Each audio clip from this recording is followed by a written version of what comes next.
जो भी चर्चा करी, कौन सी बात पर ध्यान गया, कहाँ ध्यान जा रहा है, बताइए।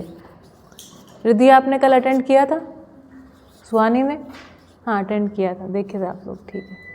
बताओ जिग्नेश, कल क्या बातचीत हुई?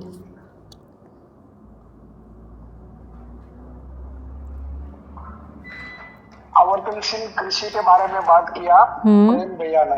जी बढ़िया, क्या बात किया? प्राकृतिक कृषि या ऑर्गेनिक कृषि में सिर्फ हम लोग केमिकल या रासायनिक दवाएं नहीं डाल रहे, इतना है से ही हमारा काम नहीं बनने वाला है। हम लोग आवर्तनशील होना होएगा, मतलब हमारे पास हमारा जितना जरूरत है इतना हम लोग उगाएंगे, जरूरत से थोड़ा ज्यादा है वो हम दूसरे में बांटेंगे। बहुत बढ़िया, बहुत बढ़िया। और जो हमारे आजू बाजू में जीव जंतु है, पशु पक्षी है, वो भी हमारे मित्र है, हमारे एक दूसरे के सहयोगी है। तो हम सबका ख्याल रख के हमारा काम करेंगे और उसका जितना बढ़ावा होएगा इतना हमारा सुख और शांति बढ़ेगा, मतलब हम तृप्त होएंगे। बहुत बढ़िया। कल एक विषय पे और चर्चा हुई थी कि खेती करते समय किन भ्रमों से बचना चाहिए। क्या 3 भ्रम पे उन्होंने बात रखी थी? बताओ जिग्नेश, बताओ आप, फिर अर्जुन बताएंगे, फिर राजेश आप बताएंगे। कि बंद ही कर देते हैं यूपीएसटी। अच्छा अच्छा अच्छा, ओके। बताओ।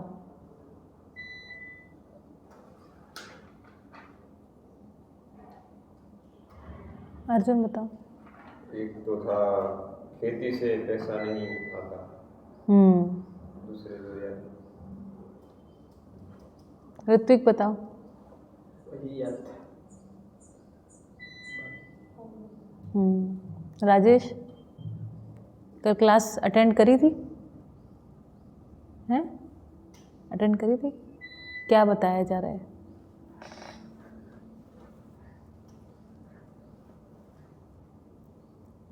बताओ जिग्नेश। जिग्नेश तो कल ध्यान से सुन रहे थे काफ़ी। खेती से पैसा नहीं पैदा होता है ना, और तृप्ति के बारे में एक और बात कही थी। हितेश भाई याद है आपको? दिलू भा?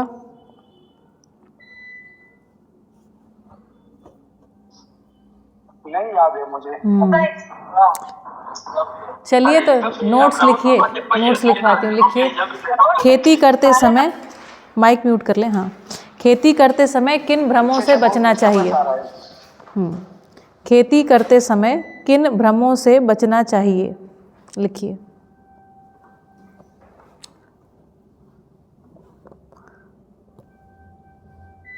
बात नंबर 1, खेत से पैसा पैदा करना एक भ्रम है। खेत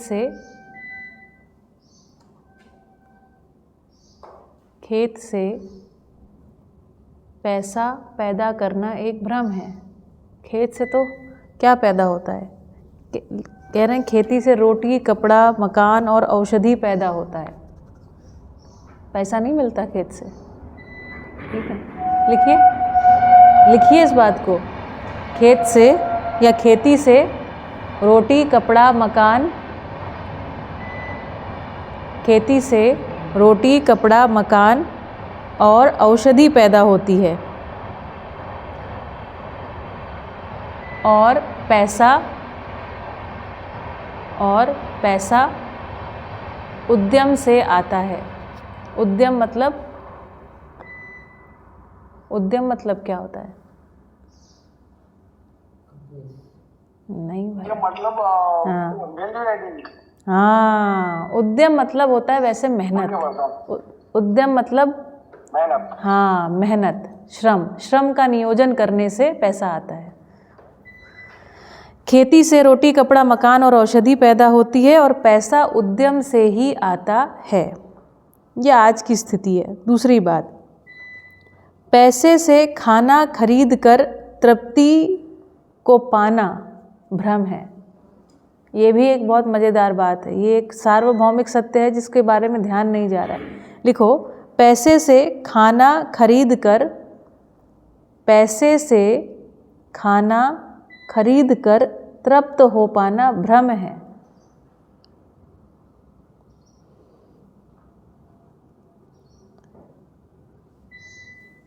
पूर्ण विराम।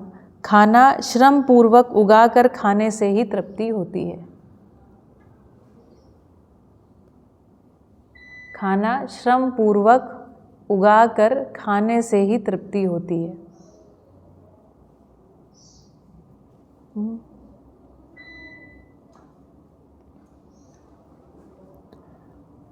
ठीक है। तीसरी बात, अधिक पैसे होने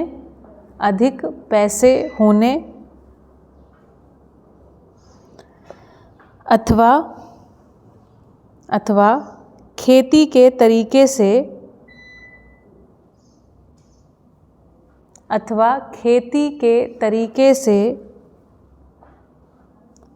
प्राप्त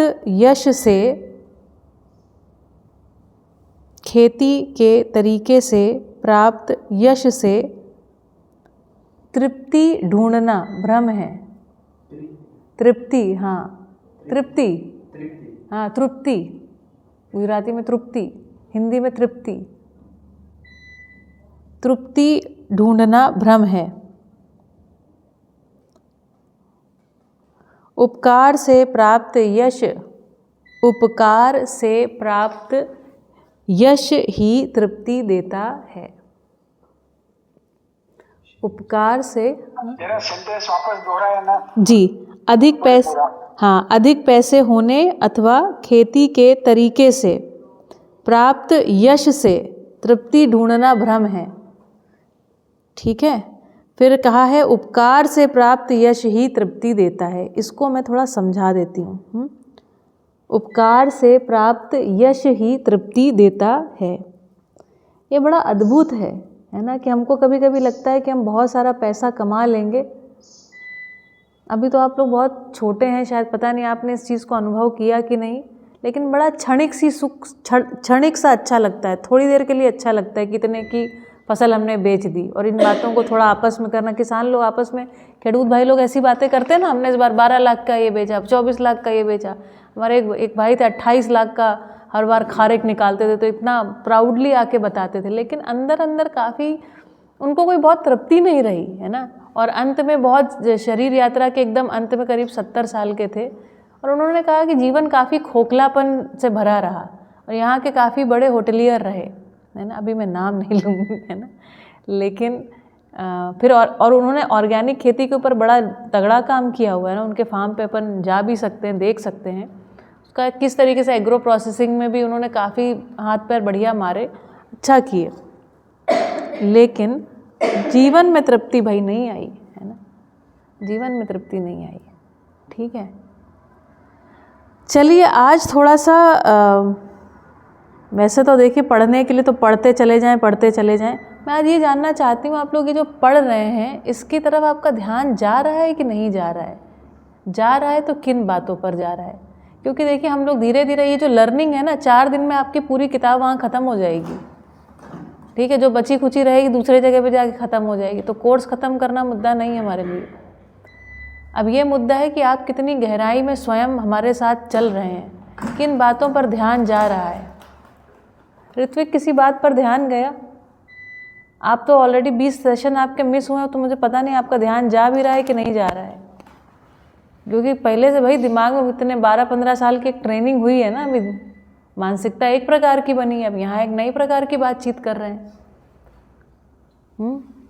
बोर्ड हमारा काम नहीं आ रहा, नहीं तो मुझे आज एक्चुअली बोर्ड पे पढ़ाना था, इसलिए तो मैं यहाँ पर स्पेशली आई थी कि क्लास पढ़ानी है। क्या कहा जाए भाई, लाइट की बड़ी समस्या है। बताओ अर्जुन, कहाँ ध्यान जा रहा है? ध्यान तो जैसे कि जो हमें रिलेट कर रही है वस्तु, उस पर बहुत ज़्यादा जाता है। जो थोड़ी सी नई आती है वहाँ थोड़ा देखना पड़ता है कि और सोचना पड़ता है। हाँ, तो चलिए सोचें। हाँ बताइए, कौन सी बात पे ध्यान जा रहा है? हाँ, जैसे कि कल एक था भौगोलिक स्थिति। हाँ, भौगोलिक स्थितियों के कारण मनुष्यों में रूप और और दूसरा था रूप और रंग, नस्ल नस्ल के प्रकार से वह बदलाव आता है मानवों में। वो एक बात बहुत अच्छी लगी। और वहाँ था कि मानव एक दूसरे से मिलते हैं तभी रूप और रंग का भय लगता है उनको, कि भय और द्वेष जिसके कारण उसमें ये दोनों होता है। फिर एक बच्चों का लालन पालन के कुछ भेद किया जो, हाँ, वो बात थोड़ी सी समझ में आई थी। क्या समझ में आया उसमें? लालन क्या चीज़ है? लालन मतलब मानसिक विकास और पालन मतलब शारीरिक विकास। बहुत बढ़िया, बहुत बढ़िया, आपका ध्यान जा रहा है बराबर। जिग्नेश को दो माइक। अच्छा एक सेकंड, अभी पहले ये बताओ कि कौन सी बातें कठिन लग रही हैं। देखो बेटा, हमको ना ये पता लगना पड़ेगा, मुझे ये बात पता लगनी पड़ेगी आपको क्या कठिन लगता है, क्योंकि मेरे पास ही वो ताकत है कि मैं उसको सरल बना दूँ। और उसके लिए आपको पूछना होगा। आप जैसे ही मुझे पूछोगे तो मुझे हिंट मिलेगी कि ये चीज़ आपको कठिन लग रही है। कोर्स भगा भगा के पढ़ा देना और एकदम मतलब ये वो वाली मेरी इच्छा नहीं है ना, उसके लिए हम ये कोर्स और शुरू नहीं किए हैं। हमारे लिए बिल्कुल ही ये उपकार का कार्यक्रम है जो आपके साथ हम कर रहे हैं यहाँ पर, समय देने से लेकर के सारी चीज़ें, है ना। तो अगर आप हमको सहयोग करेंगे तो मूलतः आप अपना ही सहयोग करेंगे, ठीक है। अगर आप मुझे नहीं शेयर करेंगे तो मेरे पास ये भी ताकत है कि मैं अधिक से अधिक अच्छे रिसोर्सेज को आप तक ले आऊँ, लेकिन उसके लिए आपको मुझे हिंट देना पड़ेगा, क्योंकि मैं आपको बहुत पहले से नहीं जानते रही हूँ ना हम, जैसे मैंने आपको उस दिन भी बताया कि बहुत रैंडमली सब चीज़ें हुई हैं ना, तो उसके लिए आपका सहयोग आवश्यक है। बताओ क्या कठिन लग रहा है? कठिन तो वैसे देखें तो कुछ नया भी नहीं है और कुछ ऐसा भी नहीं है कि हम बहुत अलग पढ़ रहे हैं। हाँ। पर इसमें कभी कभी ऐसा लगता है कि कुछ शब्द समझ नहीं आ रहे और कुछ भाषा में थोड़ा सा बोलने में, और जो आप बोल पाते हैं वो हम डायरेक्टली हम बोल नहीं पाते ये बात तो है। जिस भाषा में। हाँ, इसके अलावा क्या कठिन लग रहा है? जो मैं बातें करती हूँ क्या वो कठिन और अटपटी लग रही हैं? कुछ शब्द ऐसे लगते हैं, कभी समझ नहीं आते, कभी ऐसा नए नए लगते हैं। ये बात तो है। ये तो जिसको हिंदी बहुत अच्छे से आती है उसको भी अटपटे लगते हैं, जैसे कि मुझे खुद 10 साल में भाषा बोलने को आई है ना। लेकिन आपको 10 साल नहीं लगेगा, मैंने ध्यान से पढ़ा नहीं था इसलिए नहीं समझ में आया। फिर एक समय में ध्यान से पढ़ना शुरू किया। शब्द के साथ अर्थ आना चाहिए, यदि शब्द के साथ अर्थ नहीं आ रहा है तो फिर बात नहीं बनेगी, ठीक है। जिग्नेश बताओ, आप बताओ।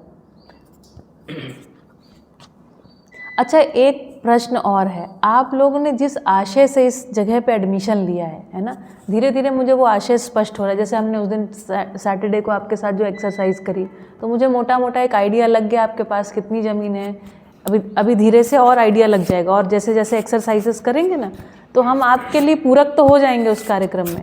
लेकिन केवल ये इतना काम नहीं है कि आप एक बढ़िया सा अपना एग्रो प्रोसेसिंग का प्लांट खोल लिए और पैसा कमा लिए। इतने के लिए हम तो डीवोक नहीं चला रहे हैं, है ना। हमारा आशय उससे कुछ ज़्यादा बड़ा है। तो अब मुझे ये जानना है कि हम कितना पहुंच पा रहे हैं आप तक, आप कितना ग्रहण कर पा रहे हो। इंटरेस्ट में मैं 100% तत्पर हूँ कि आपका अधिक से अधिक सहयोग हो जाए। बताओ जिग्नेश, क्या चीज़ कठिन लग रही है, अटपटी लग रही है, नई लग रही है, नहीं स्वीकार हो रही है, सब बात? नहीं तो कुछ नहीं लग रही है, सब पहले से ही कहीं ना कहीं सुना ही है ऐसा। लेकिन जो हमारा रिलेटेड है मेन तो खेती से, तो जो वो बात है वो पहले कैचअप हो रहा है कुछ खेती के बोले तो। बाकी तो कुछ कठिन लग रहा है, ऐसा तो नहीं लग रहा है कि नहीं ये हम यहाँ पर कनेक्ट नहीं कर। देखो वैसे तुम लोग सारे के सारे हो तो रेगुलर, एक भी क्लास ज़्यादातर मिस नहीं किया है तुम लोगों ने ना। हम लोग कुछ है ना समाज निर्माण की बात कर रहे हैं, कुछ हम लोग धरती पर संतुलन लाने की बात कर रहे हैं, कुछ युद्ध मुक्ति के तौर तरीके के ऊपर भी बात कर रहे हैं। तो हम लोग पूरे कार्यक्रम को, पूरे क्रियाकलाप को एक सामाजिक विधि से देख रहे हैं, एक न्यायपूर्ण विधि को स्थापित करने के लिए आपको तैयार करना चाहते हैं। ऐसा हमने सोचा है। अभी आपने सोचा है कि नहीं सोचा, ये प्रश्न है क्योंकि जब आप आए होंगे तो आपको लगा होगा मुझे कुछ 2-4 चीज़ें कैसे बनाते हैं, क्या करते हैं, वो पूरा प्रोसेस समझ में आ जाए और उसके बाद मैं अपना कुछ आजीविका का हिसाब किताब बढ़िया कर लूँ। आपने तो यही सोचा होगा ना बेटा, है ना। लेकिन अभी हम लोगों ने आपके ऊपर ये 2-4 चीज़ें और नहीं लाद दी कि इसको सामाजिक, न्यायिक और है ना चरित्र निर्माण और ऐसा सब अपने को काम करना है, ठीक है। तो इस पर आप खुले मन से विचार करिए, इन चीज़ों को देखिए। एक लिमिटेड अमाउंट ऑफ चीज़ें आपको समझ में आएंगी, लेकिन इस पूरे दर्शन को मैं कहूँगी आपको एक बारी एक्सप्लोर करना चाहिए, है ना। 3 से 6 महीने में इस दर्शन को पूरा आप आर पार समझ सकते हैं। मैं जितना इस किताब के साथ साथ कर सकती हूँ उतना मैं करने का प्रयास करूँ। इसलिए ऋत्विक आपको बोल रही हूँ कि आप जल्दी से जल्दी उनको फिनिश करिए। जो दूसरे लोग भी ऑनलाइन जुड़े हैं, अगर उसमें से किसी ने, अच्छा एक नए स्टूडेंट मुझे दिखाई पड़ रहे हैं, तो जो लोग भी नए स्टूडेंट्स हैं ना, उनको भी वो 25 लेक्चर्स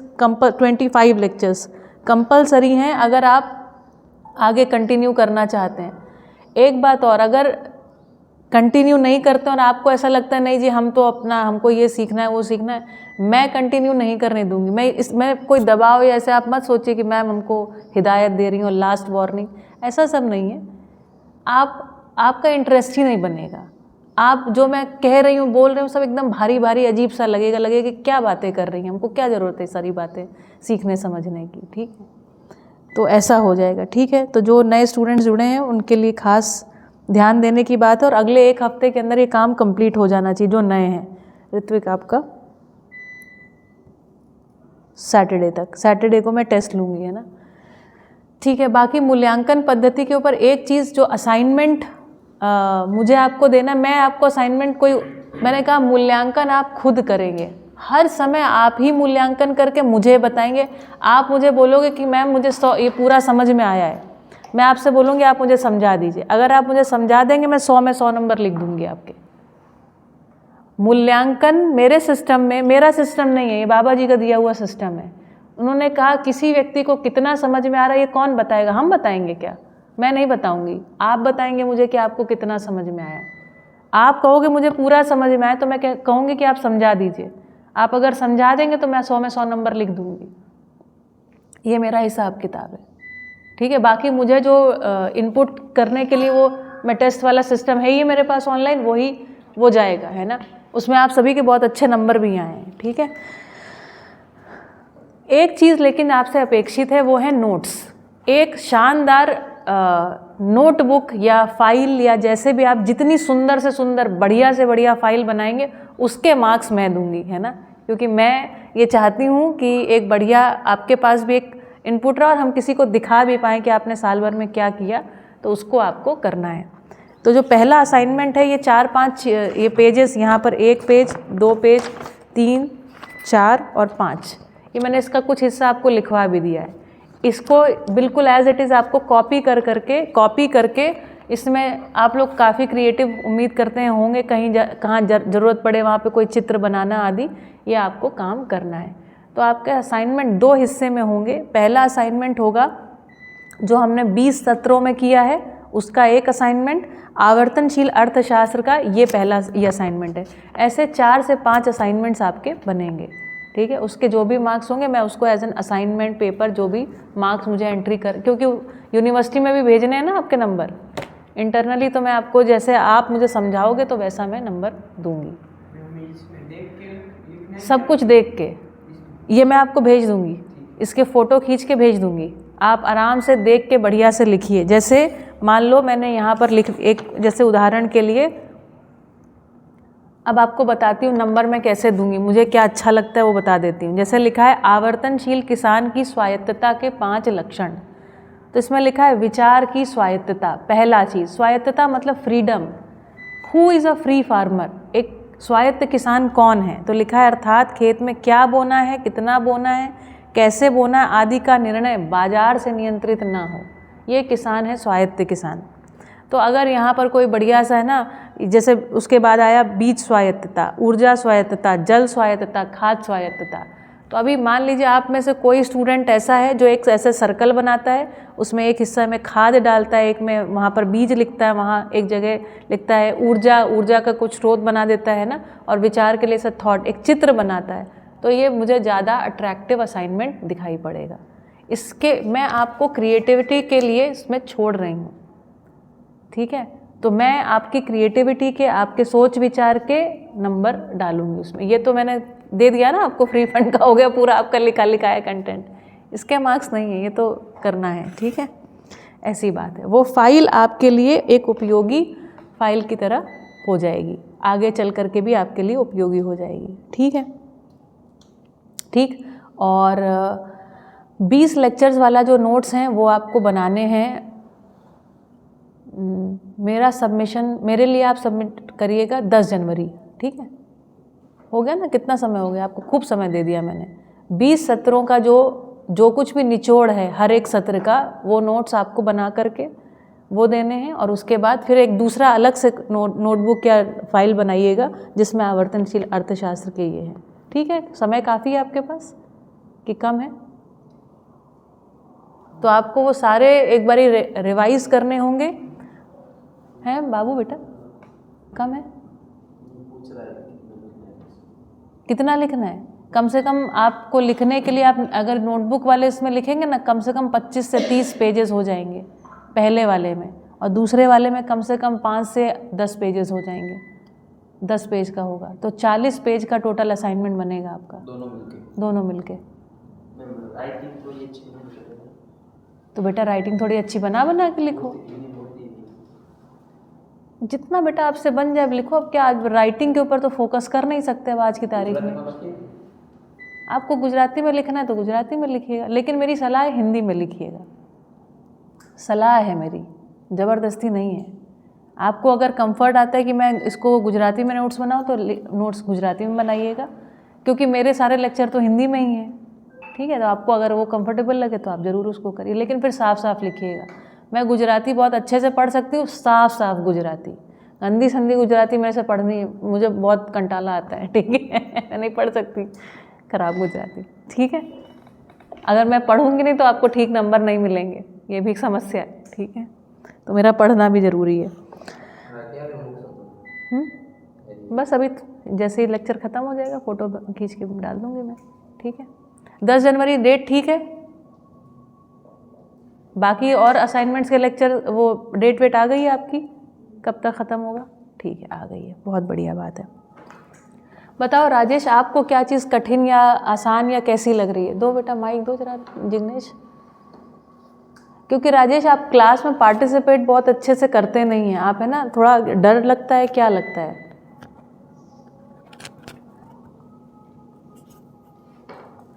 क्लास में जो पढ़ा रहे हो समझ में आता है?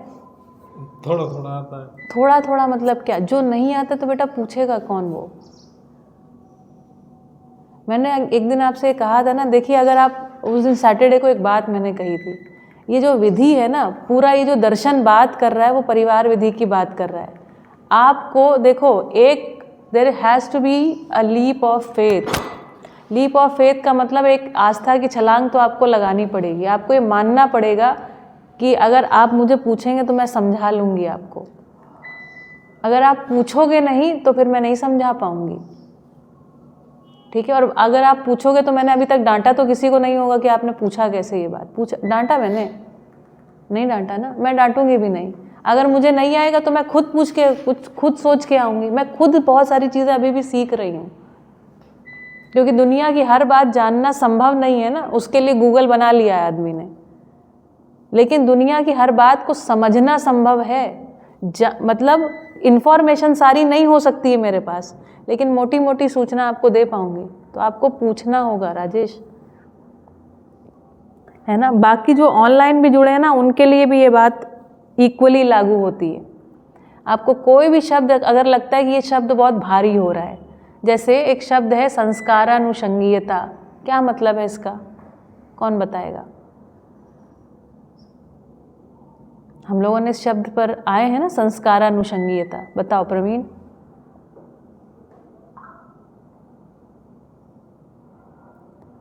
अभी भारी शब्द है, 8-10 भारी शब्द बोले हैं अभी तक मैंने, और अगर उस शब्द का अर्थ आप तक नहीं पहुंचा है तो वो आपके लिए जीवन भर भारी रहेगा और आपको लगेगा कि ये कोई भारी चीज़ पढ़ाई इन्होंने। संस्कारानुषंगीयता का मतलब होता है जो यथार्थ है ना, यथार्थ। यथार्थ क्या होता है बताओ रिद्धि, यथार्थ क्या होता है जिग्नेश, बाबू, अर्जुन? सच्चाई। यथा अर्थ, यथा मतलब जैसा, जिसमें अर्थ है। अर्थ का मतलब क्या होता है? अर्थ का मतलब होता है प्रयोजन। जिसमें जैसा प्रयोजन है उसको वैसा सटीक सटीक समझना। जब वैसा सटीक सटीक कोई आपके सामने बोलता है तो मज़ेदार बात यह है कि वो बात आपको तुरंत स्वीकार हो जाती है। ये जो तुरंत स्वीकार हो जाने वाली कोई सार्वभौमिक, सार्वभौमिक मतलब होता है सर्व मतलब सभी, भौमिक मतलब सभी भूमियों पर, मतलब चाहे इंडिया हो, चाहे कनाडा हो, चाहे अफ्रीका हो, चाहे थाईलैंड हो, कहीं पर भी इस बात को बोला जाए और वो हर एक मानव को एज इट इज स्वीकार हो जाए, उस बात को कह रहे हैं संस्कार। यथार्थ की समझ। और ये मज़ेदार बात है, मध्यस्थ दर्शन कह रहा है, ये मज़ेदार बात है कि कुछ ऐसे सार्वभौमिक सत्य हैं जो हर एक मानव को एज इट इज स्वीकार हो जाते हैं। तो इन सारी चीज़ों को संस्कार कहा है। बात समझ में आई? अभी तक हम लोग कैसे बोलते रहे, संस्कार मतलब अच्छे संस्कार, बुरे संस्कार। अगर किसी में गाली गलौज देने की एक अभ्यास है तो उसको कहते हैं बुरे संस्कार हैं इसके, है ना। कोई बहुत दान दक्षिणा करता है उसको कहते हैं ये अच्छे संस्कार हैं, ऐसे बोलते रहे ना।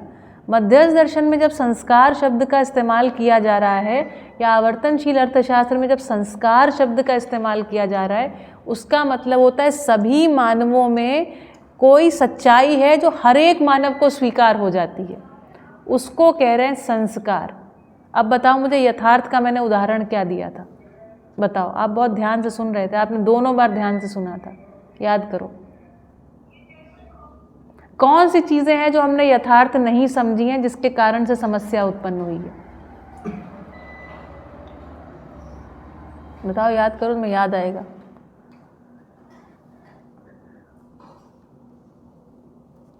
बताओ अर्जुन, क्या बता? यथार्थ, कौन से यथार्थ हैं जो हमने गलत सलत समझे हैं जिसके कारण से गड़बड़ हमने फैला दी है? हाँ, देखा, मुझे पता है क्लास में कौन कौन व्यक्ति ध्यान से सुन रहा है, मुझे याद है कि आप ध्यान से सुन रहे थे। तो जैसे कि कोयले को हमने क्या समझ लिया? ईंधन। और जबकि कोयले का अर्थ क्या था? अर्थ मतलब उसका प्रयोजन, मतलब उसका पर्पज, उसका उद्देश्य। उसका उद्देश्य था धरती पर ताप के संतुलन को बनाना। तो धरती पर ताप के संतुलन को नहीं समझ पाए तो उसको धरती की सतह पर ले आकर के जला दिए। ठीक है, ये है यथार्थ को ना समझना। अब ये बताओ, ये जो ताप का संतुलन हो गया इस धरती पर किसी मानव को स्वीकार है, चाहे ना चाहे? देखिए, मानव का मतलब होता है शरीर प्लस जीवन। तो जैसे कोई जीवन कोई बहुत ही भ्रमित तो बोले कि नहीं नहीं हमको कोई फर्क नहीं पड़ता, लेकिन उसके शरीर में जब धुआं होगा तो खांसी नहीं होगी क्या? अस्थमा नहीं होगा क्या? तो बिल्कुल शरीर आपका बता ही रहा है कि आपको स्वीकार नहीं। स्वीकार मतलब you are not able to accept it no matter what. बहुत सारा धूल हो जाए, धुआं हो जाए, किसी मानव को स्वीकार है? नहीं स्वीकार है। इसी का प्रमाण है खांसी, जुकाम, रोग, ये नहीं स्वीकार का प्रमाण है। बात समझ में आई? तो इसी तरीके से इसको हम कह रहे हैं यथार्थ। जैसे दूसरी बातें मैंने क्या समझाई, कुछ स्थापित मूल्य हैं। स्थापित मूल्य वो वस्तु होते हैं, स्थापित मतलब होता है बैठा हुआ। तो हम सब के अंदर कुछ बैठा हुआ है। क्या बैठा हुआ है? तो हम सबके अंदर न्याय की, धर्म की, सत्य की प्यास बैठी हुई है।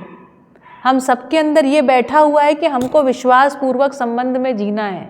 हम सबके अंदर ये बैठा हुआ है कि हमको स्नेह पूर्वक जीना है। बैठा हुआ है ना। इस धरती पर किसी भी मानव को पूछो, विश्वास, सम्मान, स्नेह, प्रेम, है ना, इससे जीना, कृतज्ञता, गौरव, इनसे जीना है या इसके विपरीत जीना है, तो क्या उत्तर मिलेगा?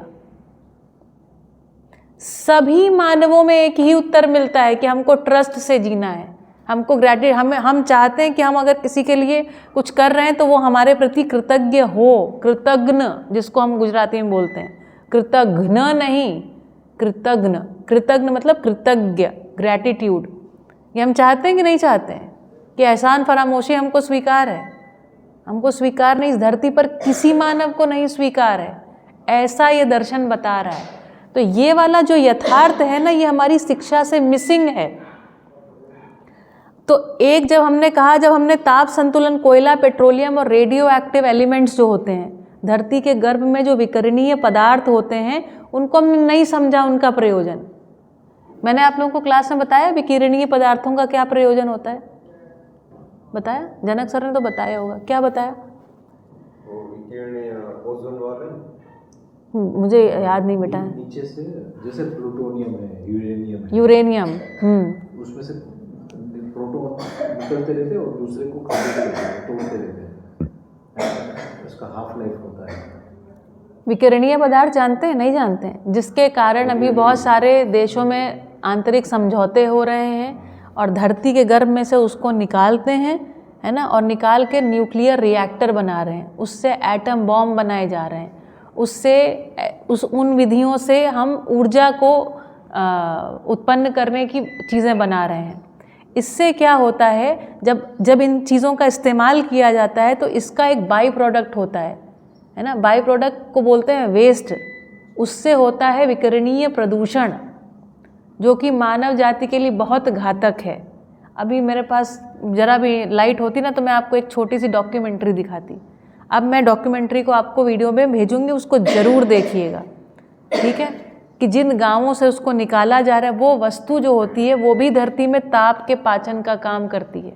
साथ में जो विकिरणीय पदार्थ होते हैं, जो भी हमारे सभी ये जो जितने भी अपने वनस्पति, जीव, जानवर और यहाँ तक कि मानव, इनमें जो डीएनए, जो बेहतर से बेहतर जो डीएनए बना है ना, बेहतर से बेहतर रचना का जो डीएनए बना है, उस डीएनए को बनाने के लिए उस विकिरणीय तत्व का एक प्रभाव रहता है।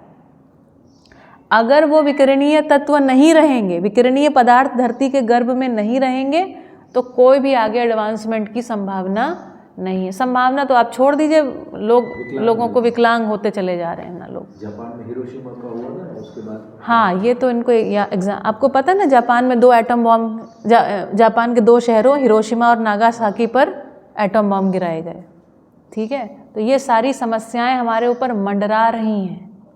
आपको पता है कैंसर सेल को मारने के लिए रेडिएशन थेरेपी का इस्तेमाल किया जाता है, वही विकिरणीय पदार्थ। तो इंडिया में ही कुछ ऐसी जगह है, करेक्ट, वहाँ भी झारखंड के पास बिल्कुल किया गया था, और वहाँ भी ऐसे वो दैट इज़ पोखरन, वो पोखरन परमाणु परीक्षण की एक जगह है जहाँ मैं आपको एक वीडियो भेजूंगी, आप उसको देखिएगा। ये सारी समस्याएं आज हमको कैसी लगती हैं, अनरियल लगती हैं ना। ऐसा लगता है अरे हम लोग तो आराम से बैठे हैं, अच्छा खा पी रहे हैं, कोई समस्या नहीं लग रही है। लेकिन जब हमारी आँख के सामने समस्याएं आके खड़ी हो जाएंगी तो लोग, भाई समस्या तो खड़ी होकर जिस दिन आनी होगी खड़ी हो जाएगी। तो क्या ऐसे लोग तैयार हैं जिनको ये सारी जानकारियाँ हैं, समझदारी है, और उसके बाद वो रिस्पॉन्ड कर सकें? वो रिस्पॉन्ड करने वाले लोग हमारे पास नहीं हैं। मुट्ठी भर के, आप तो लिटरली उंगलियों में गिनने वाले लोग, मुट्ठी भी नहीं बनेगी अभी तो, ठीक है? तो आपके पास वो अपॉर्चुनिटी है, ठीक है? इतनी बात समझ में आई। तो हम बात कर रहे हैं यथार्थ की। तो अभी हमको कुछ बातें समझनी बाकी हैं। क्या बातें समझनी बाकी? न्याय, धर्म, सत्य, विश्वास, सम्मान, कृतज्ञता आदि हैं क्या आखिरकार? इसको हम जीने में कैसे लेकर के आए? क्या मात्र कंप्लेंट करना, कंप्लेंट मतलब शिकायत करना या शिकायतों को सुनना पर्याप्त है? आपने सुना होगा ना, लोग बोलते हैं आजकल की जनरेशन, है ना। तो ये संस्कारानुषंगीयता न होने का प्रमाण है आजकल की जनरेशन को कोसना।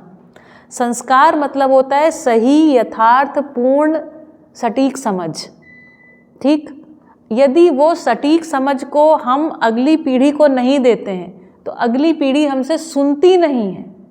ना हमने सुना है, ना इन्होंने सुना है, ना इनके पहले की पीढ़ी ने सुना है, और ना आप सुनेंगे, और ना आपसे आपके आगे आने वाली पीढ़ी सुनेगी। ये बात आप लिख के ले लीजिए, क्योंकि हम बात करते हैं अन्याय की, अधूरेपन की, कृतज्ञता की, हमारे चरित्रों में वही दिखाई पड़ रहा है, तो वही वो आगे बढ़ता नहीं है। हर जनरेशन, अगली पीढ़ी खोजती रहती है सही का मार्ग। आप भी वही खोज रहे हो। आपके पास, जानते हैं, केवल शब्द नहीं है। जो बातें मैं बोल रही हूँ ना, उसमें बहुत सारी बातें आपको ठीक लगती होंगी, है ना, लेकिन आपके पास इतने अच्छे से शब्द नहीं होंगे शायद, मुझे ऐसा लगता है, बताने के लिए कि मैं न्याय का याचक हूँ, सही कार्य व्यवहार का इच्छुक हूँ, सत्यवक्ता था, है ना। अब तो हम इस जगह आ गए कि हमको झूठ बोलना पड़ेगा। लेकिन अगर हम अपने अंदर सच में खंगालें तो हम सच बोलकर रहना चाहते हैं कि नहीं? आपने ये महसूस किया कभी बोझा जैसा हो जाता है अगर हमको झूठ बोलना पड़े तो? कि होता है कि नहीं होता? होता है। आप लोगों को, सबको होता है। मन में कोई भी बात रखनी पड़े तो वजन हो जाता है। तो हम सबका ना बेटा एक डिज़ाइन है। यदि उसके हिसाब से हमने अपना जीने का डिज़ाइन बना लिया तो हम तृप्तिपूर्वक जी सकते हैं। और यदि हमारा जो डिज़ाइन है उस डिज़ाइन के विपरीत हम एक जो अभी अव्यवस्था है उसमें अगर फंस गए तो हमारा सुखी होना संभव नहीं है। बात पकड़ में आई? तो हमारी पूरी शिक्षा हमको दिया गया ताकि हम एक जो अभी कैपिटलिज्म जिसको मूढ़ीवाद कह रहे हैं ना, उसके एक चक्र में, कुचक्र में, विशेष साइकिल में हम उलझ के रह जाएं ताकि हमारा अधिकाधिक दोहन शोषण हो सके। क्योंकि हम लोग जानते हैं कौन है? हम लोग हैं आम आदमी। आम आदमी, है ना। एक मुझे बड़ा अच्छा जोक किसी ने बोला, आम अगर कच्चा हो, आम आदमी को आम आदमी क्यों बोलते हैं? कच्चा हो तो उसकी चटनी बन जाती है और पका हो तो पता नहीं उसका रस निचोड़ दिया जाता है। ठीक है, ऐसा हालत है हमारा।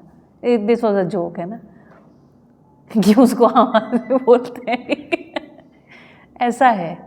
मतलब अगर हमको ये सिस्टम हम समझेंगे नहीं तो हमारी चटनी बनना तय है इस सिस्टम में, जिसको रैट रेस बोलते हैं ना, चूहा दौड़, एक प्रतिस्पर्धा, भागो भागो भागो रे भागो।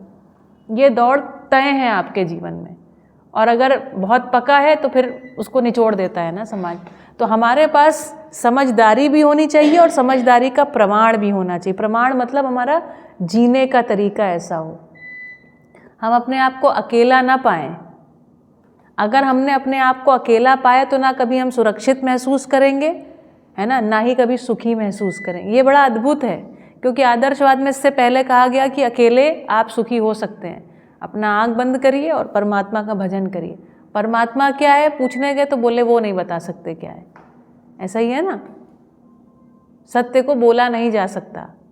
आप लोग ज़्यादा नहीं सुने हैं, कोई बात नहीं, इसलिए मैं उधर बहुत जाती नहीं हूँ। लेकिन ये बड़ा अद्भुत है कि कोई कल्पना के संसार में आप सुखी हो जाएंगे तो आंखें बंद करके बैठे रहिए, उस कल्पना में सुख लीजिए, फिर आंख खोलिए, फिर वही संसार दिखाई पड़ेगा। तो इस संसार को सुधारना है, स्वयं को समझना है। सुधारना है से आशय क्या है? शिक्षा और व्यवस्था में बदलाव लाने हैं। शिक्षा एक भाग है, उत्पादन दूसरा भाग है। बस मूलतः दो ही व्यवस्थाएं हैं। आप अगर ध्यान से देखोगे तो आप कल्पना कीजिए एक ऐसा व्यक्ति जो अपने आवश्यकता की वस्तुओं का उत्पादन कर लेता है और अपने मित्रों के साथ मिल करके या मित्र परिवारों के साथ मिल करके उसका विनिमय कर लेता है, तो क्या वो कभी बाजार पर निर्भर रहेगा? नहीं निर्भर रहेगा। और ऐसा व्यक्ति रिसेशन से मुक्त रहेगा कि नहीं रहेगा? आज मेरी एक मुँह बोली बहन है उनकी बहन यूएस में सियाटल में रहती है, उसकी जॉब चली गई। उनका मैसेज आया सवेरे, 17,000 लोग की जॉब चली गई है एआई की वजह से, आर्टिफिशियल इंटेलिजेंस की वजह से। फिर उनका अगला मैसेज आया कि ये पहले राउंड में इनको निकाल दिया गया, दूसरा राउंड जो है उसमें 16,000 और जॉब्स जाएंगी। इंडियन है वो, अमेरिका में रहते हैं केवल। कितना स्ट्रेस आता होगा आप सोचिए। लेकिन जो उत्पादक वर्ग है ये बहुत अद्भुत है, प्रेम सिंह जी से सुनने जैसा है। भारत में रिसेशन हिट क्यों नहीं करता? क्या देखो कोविड हुआ, जिन लोगों के पास अपनी खेती थी, जिन लोगों के पास अपनी गाय थी, उनको कुछ कोविड का असर पता चला? नहीं पता चला। ठीक है, तो हम है ना पूरी दुनिया को, ना सिर्फ अभी हम समझने की जगह पर, हम दुनिया को एक बढ़िया मैसेज देने की भी जगह पर हैं। यदि हम परिवार समूह या ग्राम विधि से बाजार से मुक्त हो जाएं, बात समझ में आ रही? अभी हम बाजार के पपेट हैं, वो होता है ना पपेट मतलब कठपुतली, अभी हमारा हाल वैसा है। जब उत्पादन ज़्यादा तो बाजार में दाम कम,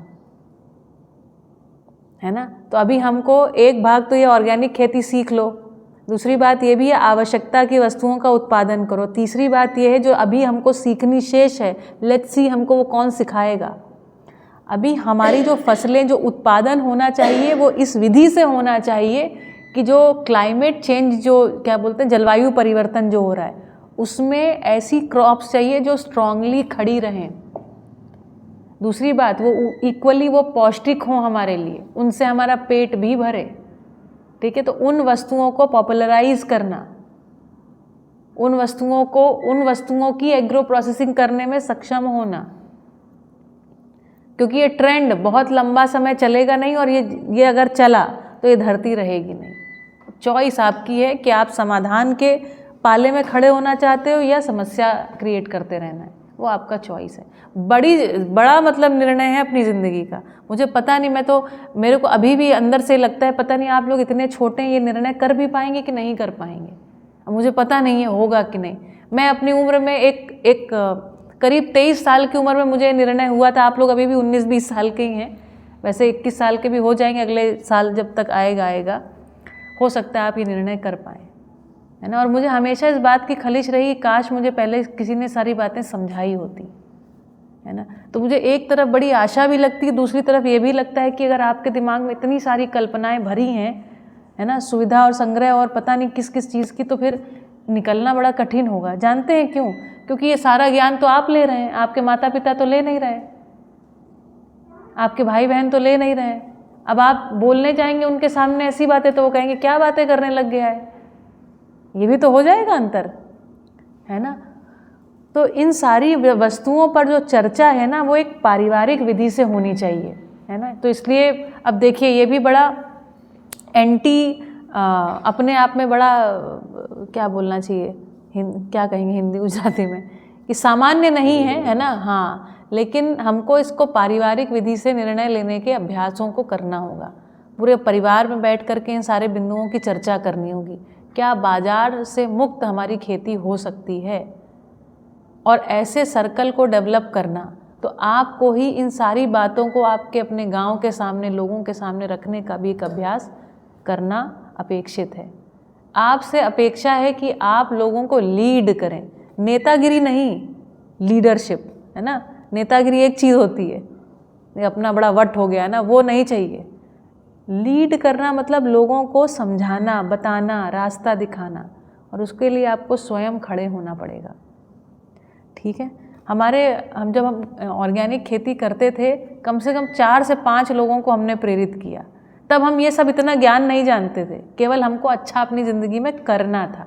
फिर कोविड आया 2020, और फिर खेती थोड़ी सी ऊपर नीचे हो गई, मतलब हमने उस साल कुछ बोया नहीं 20-21 में। फिर इनके दादाजी चल बसे, और उसके बाद से हमारी ज़मीन जो है, जो हमारे उनके मतलब इनके दादाजी हुए ना, तो अभी तो इनके पिताजी और सब में ही आपस में वो चल रहा है कि किसको क्या मिलेगा। तो अभी हम खेती नहीं करते, लेकिन आपको अपने सारे अनुभव बता सकते हैं। बढ़िया हमने एक ब्रांड बनाया था, हमने अपने फार्म का नाम रखा था हार्मनी फार्म्स, और बहुत सारी चीज़ों का उत्पादन करते थे, बहुत सारी चीज़ों का, और फिर मैं प्रोसेसिंग भी करती, दोनों मिलके प्रोसेसिंग करते थे, है ना। जनक सर ने लेबल डिज़ाइन, और हमने एक बड़ा अच्छा सा सिंपल एक व्हाट्सएप ग्रुप बना लिया था 20 लोगों का, केवल 20 लोग, मतलब 20 परिवार। तो उतने में ही हमारा कम से कम 2000 किलो आम निकलता था, फिर हमारे गेहूँ निकलते थे, मूंग निकलते थे, जो कुछ भी निकलता था उसी समय विनिमय हो जाता था। नारियल और जो भी चीज़ें उगती थी वहाँ पर सब विनिमय हो जाता था। हैं बहुत सिंपल चीज़ें हैं ना, एग्रो प्रोसेसिंग कठिन नहीं है, कठिन है आपका कैरेक्टर बिल्ड होना। हमने जिन परिवारों के साथ, फिर हम परिवारों के साथ संबंधों को हमने निभाया, है ना, वो संबंध निभाने का ही आज एक उपक्रम है कि ये खड़ा हो गया। मनोज भाई के साथ और क्या संबंध हमारा रहा, यही तो संबंध रहा। 2014 में हम यहाँ ऑर्गेनिक फार्मिंग को ही सीखने आए थे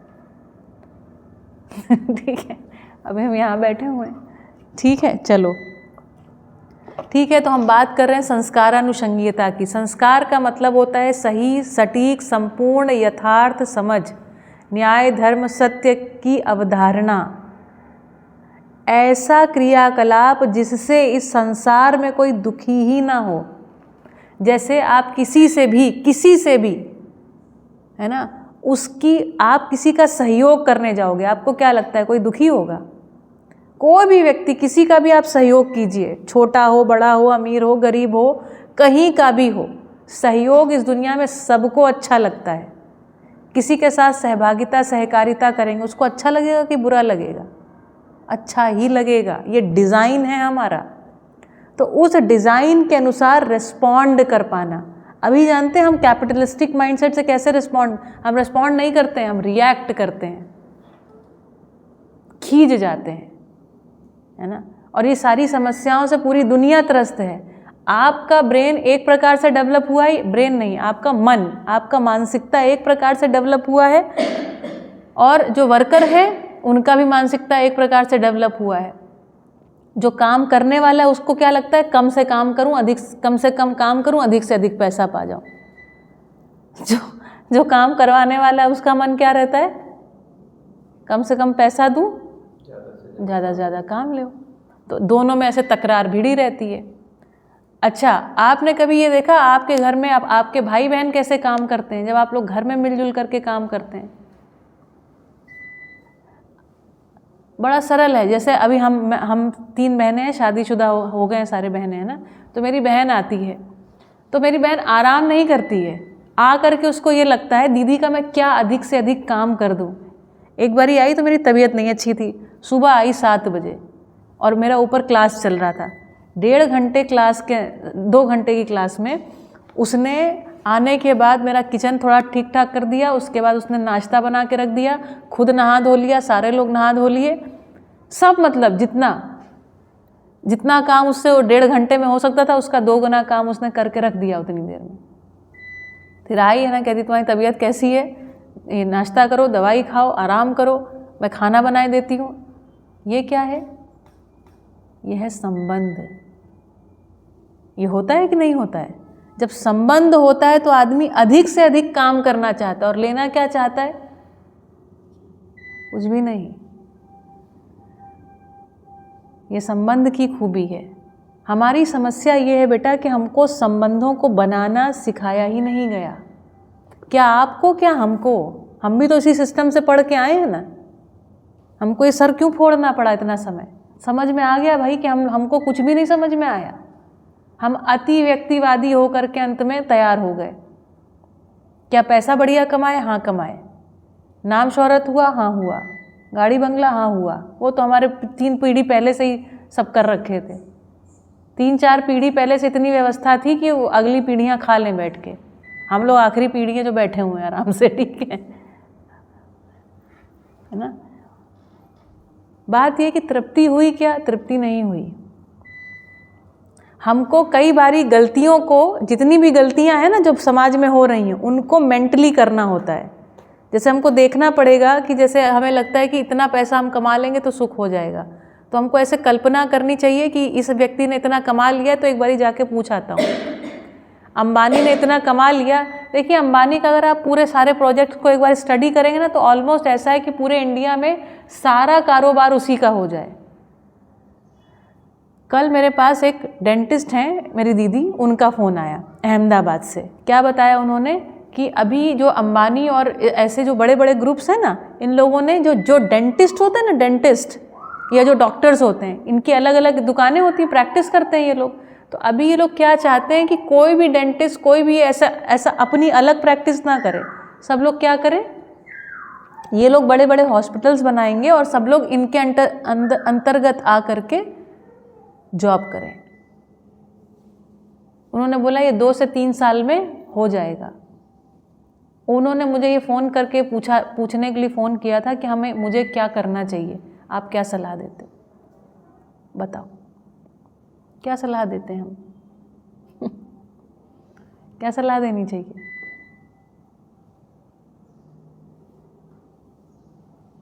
मेरे कहने का आशय ये है कि जिनके पास जितना भी हो गया, क्या उनके लिए पूरा हो गया? तृप्ति हुई? पूरी धरती कम पड़ जाएगी। क्योंकि कैपिटलिज्म का क्या हिसाब किताब है, कैपिटलिज्म जिस मूढ़ीवाद पूंजीवाद से हम चल रहे हैं ना, पैसा कमाओ फिर क्या करो, पैसे को इन्वेस्ट करो, फिर उससे लाभ कमाओ, फिर से क्या करो, पैसे को इन्वेस्ट करो, और इस तरीके से क्या करते चले जाओ, अपने साम्राज्य का विस्तार करते चले जाओ। ये करना है, और एक दिन मर जाओ, पता नहीं फिर उसके बाद कहाँ जन्म हो क्या हो। अगर आप पुनर्जन्म में विश्वास करते तो कहीं ना कहीं ऐसी जगह जन्म हो ही सकता है जहाँ पे फिर कुछ भी ना हो, या कहीं पर बहुत कुछ हो। बच्चा तो बाय डिफ़ॉल्ट बिना कुछ करे इनहेरिट कर लेता है ना। जैसे जब हम पैदा हुए तो हमारे पास घर अपने आप था, कपड़े भी थे अपने पास, खाना भी था, सब था कि नहीं। पैदा होते से ही मेरी क्या बोलते हैं, वारसाई जो होती है वो तय हो गई, वसीयत। जो कुछ हमारे माता पिता के वो सब हमारे नाम। ठीक है, तो कुछ बातें अब जैसे संस्कारानुषंगी शब्द का मतलब है कि प्रत्येक मानव अगली पीढ़ी कैसे तैयार होती है। जैसे जो अपने पास बीज वृक्ष जो है ना, बीजानुषंगीय हैं। प्राणावस्था क्या है, बीजानुषंगीय। बीज से उसके जैसा हूबहू वृक्ष तैयार होता है, उस वृक्ष से हूबहू बीज तैयार होता है। इसको बोलते हैं बीजानुषंगीयता, मतलब आवर्तनशीलता किस प्रकार से बनी हुई है। तो 4 अवस्थाएं हैं। पदार्थ अवस्था की आवर्तनशीलता कैसे बनी है, परिणाम अनुषंगीय विधि से। मतलब ये जो पदार्थ होते हैं है ना, इनमें जो अंशों की संख्या होती है, अंशों मतलब इलेक्ट्रॉन प्रोटॉन न्यूट्रॉन की जो संख्या है, तो उन अंशों की संख्या के आधार पर उनका आचरण एकदम एक जैसा रहता है। जैसे सभी हाइड्रोजन में उतनी ही निश्चित संख्या रहेगी परमाणु अंशों की, रहेगी कि नहीं रहेगी। तो ये सारे के सारे हाइड्रोजन एक जैसा बिहेव करते हैं। जैसे कि मान लो पानी है, 100 डिग्री पे इंडिया में उबलता है, तो 100 ही डिग्री पर अमेरिका में उबलेगा। 0 डिग्री पर यहाँ जमता है तो 0 डिग्री पर ही वहाँ पर भी जमेगा। ठीक है, इसको सुना होगा आपने, क्वथनांक, गलनांक है ना, इस हिमांक, ऐसा कुछ नाम रहते हैं इनके। इसको बोलते हैं परिणाम अनुषंगीयता। अनुषंगीयता मतलब उसके जैसा ही तत्व अगला बनेगा। किस आधार पर, परमाणु अंशों की संख्या के आधार पर। बीजानुषंगीयता कहाँ होती है, प्राणावस्था में होती है। तो ये जो प्राणावस्था है इसकी आवर्तनशीलता, आवर्तनशीलता मतलब साइक्लिसिटी, एक चक्र कैसे बना रहेगा, निरंतर बने रहने की विधि क्या है। तो प्राणावस्था के निरंतर बने रहने की विधि है बीज वृक्ष न्याय। न्याय मतलब नियम। बीज से वृक्ष, वृक्ष से बीज, बीज से वृक्ष, वृक्ष से बीज, ये विधि से बना रहेगा। तीसरी बात आती है अपने पास जीवावस्था। जीवावस्था में क्या है, वंशानुषंगीयता। वंश के आधार पर इनका जो स्वभाव है वो एक ही प्रकार का मिलेगा।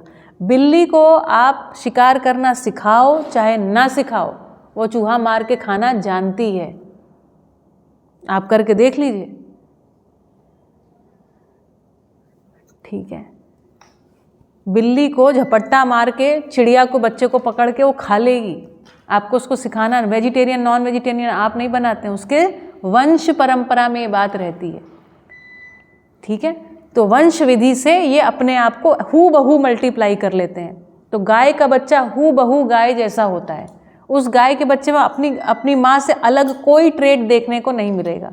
शरीर विधि से भी वो माँ बाप जैसी रहेगी और उसके साथ उसका आचरण भी वैसा ही रहेगा। वो भी घास ही खाएगी, है ना। वो ये नहीं कहेगी कि मुझे कुछ नया करना है, नहीं कहेगी।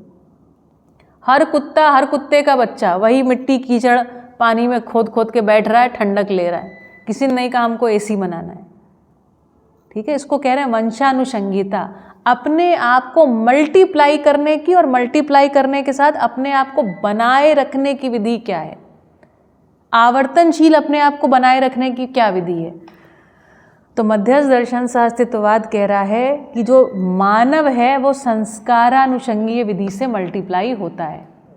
जो संस्कार यथार्थ सही समझ है वो अगली पीढ़ी तक पहुंचती है, और जो अयथार्थ होता है वो सब छूट जाता है, अगली पीढ़ी मानती ही नहीं है, नहीं मानेगी वो। ये डिज़ाइन है हमारा।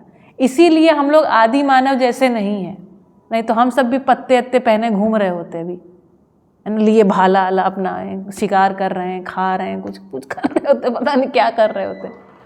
हमने उसको फॉलो नहीं किया। तो बाबा जी कह रहे हैं मानव संस्कारानुषंगीय इकाई है। ये जो संस्कार का भाग है ये जितना बेहतर हुआ है उसको मानव ने पकड़ के रखा है। जैसे आहार में हमने जो कुछ श्रेष्ठता को पहचाना, अभी हम लोग कंद मूल फल थोड़ी खाते हैं क्या? जाते हो सवेरे से उठ के कंद मूल फल और पत्ती पत्ते खाने? नहीं खाते हो भाई। सवेरे बढ़िया एकदम, आजकल तो थेपला पराठा सब चल रहा है, ठीक है ना। तो ये हम जो भी वस्तु को मानव जाति पा जाती है उसको आगे बढ़ाती है। तो मानव जाति को ये वस्तुएं पाने का एक क्रम रहा, उसमें 2 प्रकार की वस्तुएं रही, है ना, सामान्य आकांक्षा, महत्वाकांक्षा। तो सामान्य आकांक्षा की वस्तुएं सबसे पहले आदमी ने पाया, आहार, आवास, अलंकार, रोटी, कपड़ा, मकान, 3 चीज़ों को पा गया सटीक। उसके बाद इसमें जो भी कुछ चेंजेस कर रहा है लेकिन उसमें तृप्त नहीं हो रहा है, फिर से लोग मिट्टी के मकान की तरफ बढ़ रहे हैं, ठीक है। लेकिन ये मोटा मोटा ये पा गया, इसका जो प्रयोजन था वो सफल हो गया, है ना। इसके बाद आया दूरगमन, दूरश्रवण, दूरदर्शन की तरफ, मोबाइल और ट्रांसपोर्ट की तरफ आगे बढ़ा, इसको भी मानव पा गया है। अब मानव क्या नहीं पाया है? तो ये जो समाज गति के साधन पा गया है, समाज गति के लिए तो होता है, समाज गति मतलब लोगों से मिलने जुलने जुड़ने के साधन, इसको बोला समाज गति। तो साधन पा गया है, प्रयोजन नहीं समझ में आया है, तो आदमी एकदम पागल जैसा हो गया है, उसको समझ नहीं आ रहा अब हम जुड़ें कैसे। तो बाहर कोई दोस्त नहीं, मन में भारी अकेलापन, और यहाँ पर लिए बैठे मिलियन फॉलोअर्स, जुड़ नहीं पा रहे हैं लोग एक दूसरे से। उसकी अपेक्षा में मानव है, ठीक है। तो ये सामान्य आकांक्षा, महत्वाकांक्षा पूरी होने के बाद में मानव को अब न्याय चाहिए ही चाहिए, नहीं तो आपकी पीढ़ी सरवाइव नहीं करेगी। आपकी पीढ़ी को सरवाइव ही नहीं करना है। आप लोग तो चलिए थोड़े फिर भी बहुत अच्छे सीधे हैं कंपैरेटिवली। आप दिल्ली और मुंबई और बैंगलोर के बच्चों को देखिए, हैदराबाद के बच्चों को देखिए, आप लोग काफ़ी शांत बढ़िया जीवन जीते हैं। उन बच्चों की हालतें ऐसी नहीं हैं। आपने सुना है ना ड्रग्स वगैरह और अल्कोहल और ये सब में फंसे हुए हैं आजकल के बच्चे। आप में से तो कोई ये सब जगह फंसा नहीं है, ऐसा मान रहे हैं ना। नहीं, यहाँ तो काफ़ी अच्छा वातावरण है ना। लेकिन ये वातावरण कब तक मतलब आप सोचिए, क्या इससे हम प्रभावित नहीं होंगे? हम प्रभावित होंगे, हम प्रभावित होंगे, चाहें न चाहें।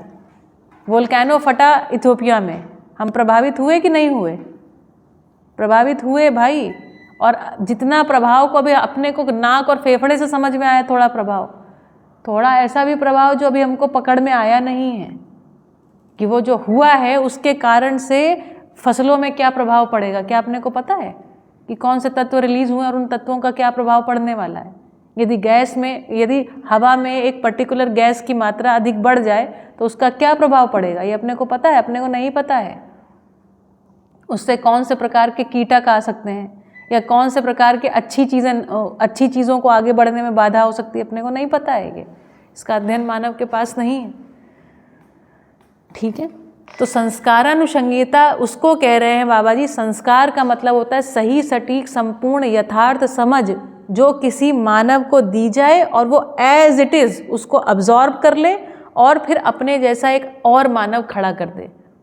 तो इसके लिए क्या विधि बताए संस्कारानुषंगीयता के लिए? चेतना, विकास, मूल्य, शिक्षा। मूल्यों की शिक्षा। मूल्य क्या चीज़ है? Human values. मूल्य मतलब ये जो विश्वास कहा, सम्मान कहा, स्नेह कहा, ये कैसे होगा? न्याय, धर्म, सत्य में जिएंगे कैसे? कह रहे इनको समझना पड़ेगा। इससे क्या होगा? इससे चेतना का विकास होगा। चेतना का विकास मतलब जीव चेतना से मानव चेतना में। जीव चेतना वो चीज़ है जहाँ पर कभी खुशी कभी गम लगा रहता है। थोड़ी देर अच्छा लगता है, फिर थोड़ी देर खराब लगता है, फिर थोड़ी देर अच्छा लगता है, फिर थोड़ी देर खराब लगता है। ऐसा क्यों लगता है? क्योंकि हम 3 तरीके से जीते हैं, या तो प्रिय में, या तो हित में, या तो लाभ में। प्रिय, हित, लाभ में जीना चाहते नहीं हैं, लेकिन जीने के लिए मजबूर हैं। हम मजबूर हैं। न्याय, धर्म, सत्य की व्यवस्था यदि खड़ी होती है, न्याय, धर्म, सत्य यदि पहले तो समझ में आए, समझ में आएगा तो बनाओगे तो तुम ही लोग ना, हम ही लोग मिल के बनाएंगे। कौन बनाएगा उसको? तो पहले न्याय, धर्म, सत्य को मिल करके समझो, समझने के बाद उसको खड़ा करो। तो कह रहे हैं ऐसी न्याय, धर्म, सत्य सम्मत व्यवस्था में जीने से निरंतर सुखी, समाधानित, मानव हो सकता है। तो अब हमारे पास विकल्प आ गया कि हम प्रिय हित लाभ वाली विधि से चलें या न्याय धर्म सत्य सम्मत विधि से चलें।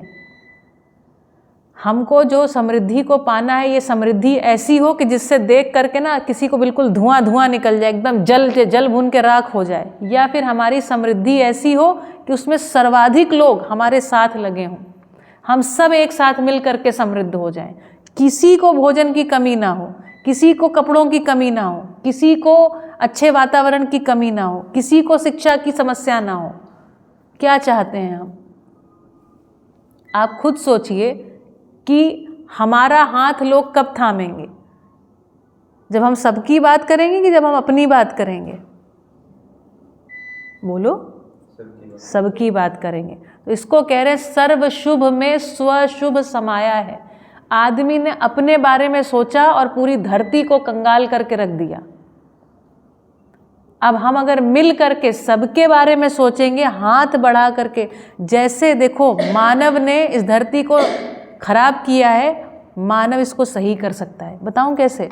जैसे देखो अस्तित्व में अगर व्यवस्था को देखें तो पदार्थावस्था को समृद्ध करती है प्राणावस्था। ये मैंने बताया था। जैसे जब पत्ती झड़ती है तो खाद हो जाती है, उसकी जो मृत कोशिकाएं होती हैं वही क्या हो जाती है? धरती की उर्वरा शक्ति। ये जो धरती में उर्वरकता होती है ना, धरती में ये नए चीज़ों को उगाने की क्षमता, ये क्या चीज़ है? जितनी भी सड़ी गली पत्तियाँ, ये जो मृत कोशिकाएं होती हैं, यही धरती की उर्वरा क्षमता है। इसीलिए तो रेत जो है फर्टाइल नहीं होती है, because there are no dead cells. ठीक है। फिर आपने देखा जैसे गाय आई, गाय भैंस जो भी जीव जानवर हैं, इन्होंने क्या खाया? एक पत्तियों की खाद बनाओगे तो 3 से 6 महीने का समय लगेगा, ठीक है, सड़ा करके। लेकिन उसी चीज़ को जब गाय खा लेती है तो 12 घंटे 24 घंटे में गोबर करके बहुत जल्दी से खाद को तैयार कर देती है। मानव आया, मानव ने कहा ये जो गोबर की खाद है ये भी कच्ची खाद समस्याकारी होती है क्योंकि इसमें से मीथेन निकलती है। मानव ज्ञानावस्था की जो इकाई है, उसने समझा कि इस अस्तित्व में जो भी वस्तुएं आ रही हैं वो मानवोपयोगी वस्तुएं हैं, उसमें कोई साधन है। तो उसने क्या समझा? अच्छा, ये जो मीथेन है ये हमारे लिए ऊर्जा का स्रोत है। तो उसने बनाया बायोगैस प्लांट। बायोगैस प्लांट में उसने क्या किया? मीथेन को अलग कर लिया, मीथेन गैस को जलाया, बढ़िया अपनी कुकिंग हो गई उसकी। और मीथेन गैस अदरवाइज क्या करती है? ओजोन लेयर को उसमें छेद कर देती है। It is a harmful gas otherwise. तो उसने उस मीथेन को यूज़ कर लिया। तो मतलब उसको ये समझ में आ रहा है कि धरती पर ये जो गोबर है ये क्या है? ऊर्जा का स्रोत है। और उसके बाद जो बचा हुआ भाग क्या निकला? उसको बोलते हैं लिक्विड गोल्ड। वो है प्योर फर्टिलाइज़र, ज़बरदस्त जोरदार चीज़ है। उसको उसने खेतों में बहाया और क्या अपने आप क्या पाया कि बहुत तेज़ी से, है ना, एकदम बढ़िया से, एकदम पचा हुआ जो है खाद तैयार हो गया उसके लिए। ये किया मानव ने कि नहीं किया? इसी प्रकार मानव ने जीवामृत बना लिया। गोबर की खाद से ज़्यादा तेज़ी से उर्वरकता को बढ़ाता है जीवामृत। ये पता है आपको ये बात कि नहीं पता है? पता है नहीं पता है? नहीं पता है तो पता चल जाएगी धीरे धीरे सीखते सीखते। जीवामृत किसने बनाया? अस्तित्व में नहीं बना हुआ मिला था। अस्तित्व में गोबर था, अस्तित्व में चना था, अस्तित्व में गन्ना था। गन्ने से गुड़ बना लिया, चने से बेसन बना लिया और गोबर ओवर डाल के उसने बना लिया अपना जीवामृत। तो ये देखिए, ये आपको पढ़ा रहे थे, मुझे याद आया कि अभी आपको ये अपने वीरा भाई ने क्लास में बताई थी ये बात। ठीक है, जीवामृत जो है वो 24-24 घंटे में मल्टीप्लाई करता है बैक्टीरिया। बता रहे थे ना, ये कई करोड़ बैक्टीरिया होते हैं। मैं सुनती हूँ आपकी क्लासेस, ठीक है। तो मानव ने इस चीज़ को बनाया। तो अगर मानव इतनी सारी बातें सोच सकता है तो क्या धरती को पुनः उर्वरा नहीं बना सकता है? मानव बना सकता है। हमारे हाथ में है ये चीज़। अपनी ताकत को पहचानना होगा कि हम क्या कर सकते हैं। पूरी जो शिक्षा व्यवस्था है उसने आपके अंदर की अंतरात्मा को मार के रख दिया है। क्या आप, क्या हम। मैं इस क्लास में ना, वैसे तो मैं बहुत होशियार रही हमेशा पढ़ने में, लेकिन ज़्यादा बोल नहीं पाती थी। मैंने कभी किसी से प्रश्न ही नहीं पूछा। आपको ये मज़ेदार बात बताऊं, यहाँ तक कि दर्शन भी पढ़ती थी, मैंने कोई प्रश्न ही नहीं पूछा। क्योंकि मुझे कोई प्रश्न बनता ही नहीं था, समझ ही नहीं आता था। कहीं ना कहीं आत्मविश्वास हमारा एकदम धूल धूसरित कर दिया गया। समझ में आ रहा है? तो उस आत्मविश्वास को आपको मन बना करके उठाना पड़ेगा। आपको अच्छा नहीं लगेगा, डर लगेगा, फिर भी आपको मुंह खोल करके पूछना पड़ेगा, बोलना पड़ेगा, लिखना पड़ेगा, फ्रंट में आना पड़ेगा, है ना। आपको लगता है ये सब जो मैं कर रही हूँ मेरे लिए आसान है, मेरे लिए कतई आसान नहीं है। लेकिन क्या ऐसा करने की मेरी इच्छा है? 100%। मैंने क्या इस काम को पहले कभी किया? कभी नहीं किया है।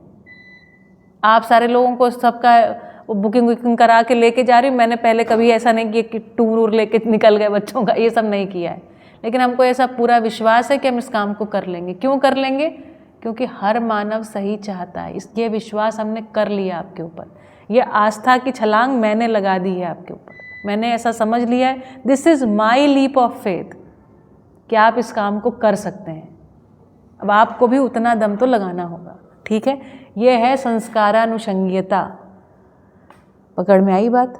आप अगर शब्दों को पूछोगे कि मैम मुझे आप समझाओ, मैं आपको समझाऊंगी, और ऐसा समझाऊंगी आपके दिमाग में बैठ जाएगा। तो संस्कारानुषंगियता, अभी जैसे न्याय, ये विश्वास आदि पे मैंने बात नहीं करी है, आज पुनः बोर्ड की कमी महसूस हो रही है। देखो विश्वास क्या है, थोड़ी सी बात करती हूँ, ठीक है। हम सब विश्वास पूर्वक जीना चाहते हैं, तो विश्वास एक स्थापित मूल्य है, ठीक है। स्थापित मूल्य है मतलब तुम्हारे अंदर ये बात बैठी है। तुम्हारा ये पैर काट देना तो भी तुम्हारे अंदर से ये बात निकलेगी नहीं, निकलेगी। जिनके पैर नहीं होते, आँख नहीं होते, कान नहीं होते, वो विश्वास पूर्वक जीना चाहते हैं कि बिना विश्वास पूर्वक? विश्वास पूर्वक। इसका मतलब है कि हमारा कोई एक चैतन्य जो भाग है, जिसको हम जीवन कह रहे हैं, जीवन में ये बात बैठी हुई है। क्या बैठी हुई है? कि वो विश्वास पूर्वक जीना चाहता है।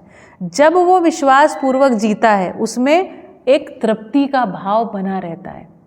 जैसे ही वो विश्वास संदेह में बदलता है, आप देखिए, आपको पता नहीं महसूस होता है कि नहीं, लेकिन आप इसको अपने में देखेंगे तो आपको बिल्कुल सटीक दिखाई पड़ जाएगा कि जैसे ही मुझे किसी के ऊपर भी आशंका होती है, संदेह होता है, तो मुझे अच्छा नहीं लगता है। ये अच्छा नहीं लगना ही दुख का प्रारंभिक स्वरूप है। अच्छा नहीं लग रहा है, और हम इन बातों को बता पाने में भी कई बार सक्षम नहीं होते हैं कि हमको क्यों नहीं अच्छा लग रहा है। तो हमको जब भी किसी भी संबंध में संदेह आ गया, दुविधा हो गई, समझिए आपका दुख वहाँ से शुरू, ठीक। अब विश्वास ये हुआ स्थापित मूल्य, मतलब सबके अंदर बैठा हुआ है, मतलब सब में इस चीज़ की चाहत है, ठीक है। अब मान लीजिए हमने आपको एक शिक्षा दी। क्या शिक्षा दी?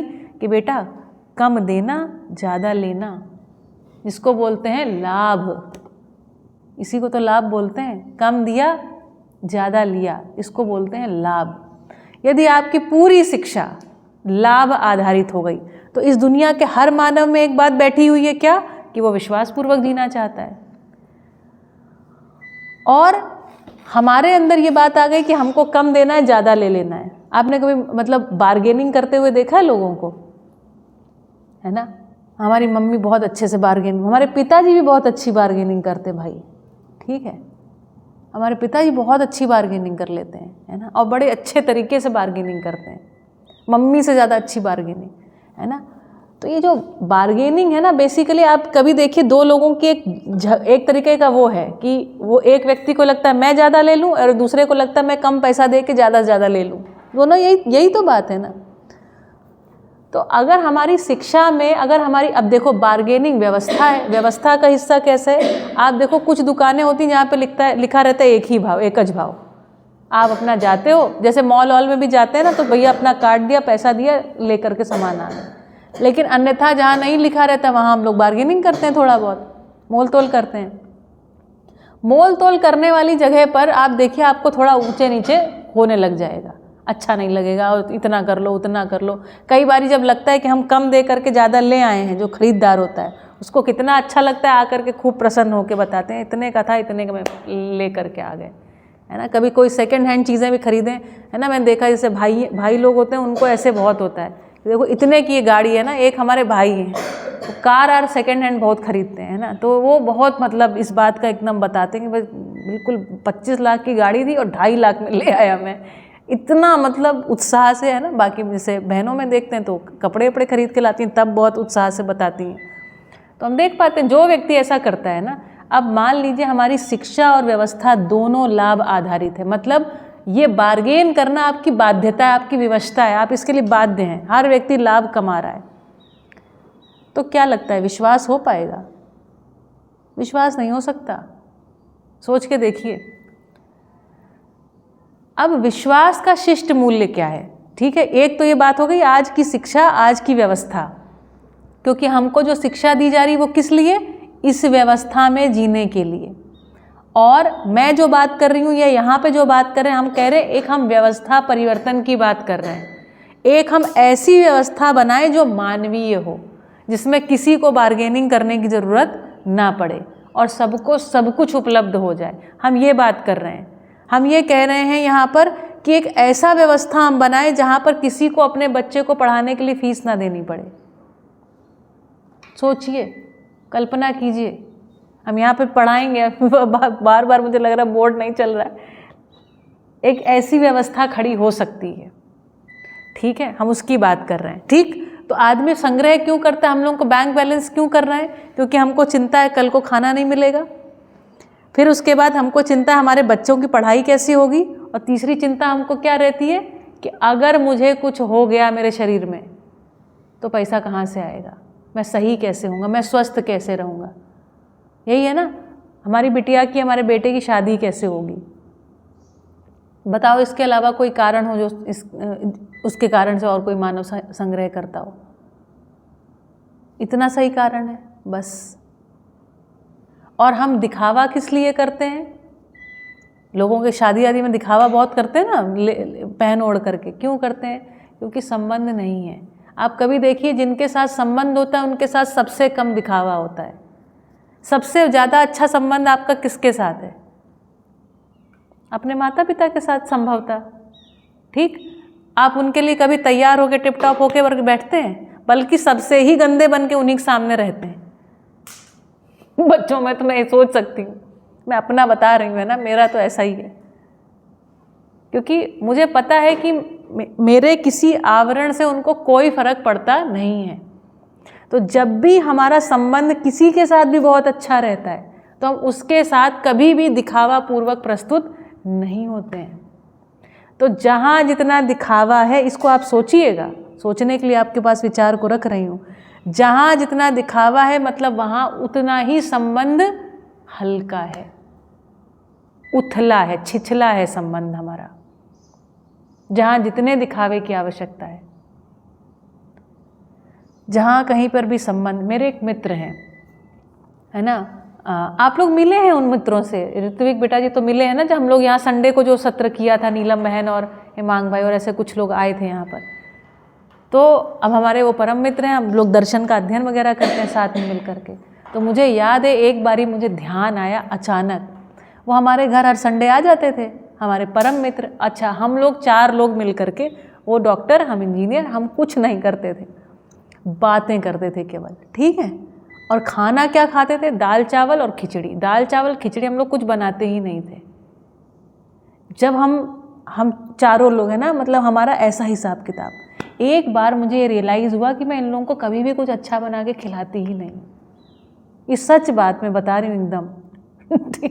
और उनको ये अपेक्षा ही नहीं है कि हम उनको कुछ बहुत अच्छा बना के खिलाएं। उनको लगता है बैठ के बातें करो, दाल चावल चढ़ा दो, बस दाल चावल हो गया खाना। दैट डे आई रियलाइज़ कि जहाँ पर संबंध होता है, जहाँ पर मित्रता परम है, तो क्या खा रहे हैं, क्या पी रहे हैं, क्या कपड़ा पहना, ये सब गौण हो जाता है। ये आपके साथ भी होता होगा। मित्रता संबंध को तो आप अच्छे से समझ सकते हैं। मित्र बहुत अच्छा कुछ कपड़ा पहन के तो अरे भाई वाह वाह वाह वाह है, मित्र तो ऐसे टांग खिंचाई भी कर लेता है, लेकिन उसको कोई फर्क नहीं पड़ता। ये है संबंध की खूबी। अब हमारे पास प्रश्न है कि हम इस संबंध पूर्वक जीना चाहते हैं या नौकरी और अन्य प्रकार के या बिजनेस, इन प्रकार के स्ट्रेस के साथ जीना है। ये चॉइस करना है। दूसरी बात, हम यश पूर्वक जीना चाहते हैं या अपना अकेले अकेले हमको जीना है, क्योंकि इस खेती के साथ यश साथ में आएगा। ये पूरी एक सामाजिक साधना है। हमको लोगों के साथ मिलना जुलना, उठना बैठना, जुड़ना, उनकी समस्याओं के समाधान को प्रस्तुत करना, अपने जीने में प्रमाण को प्रस्तुत करना, ये सब कार्यक्रम है बेटा, ये सब कार्यक्रम है।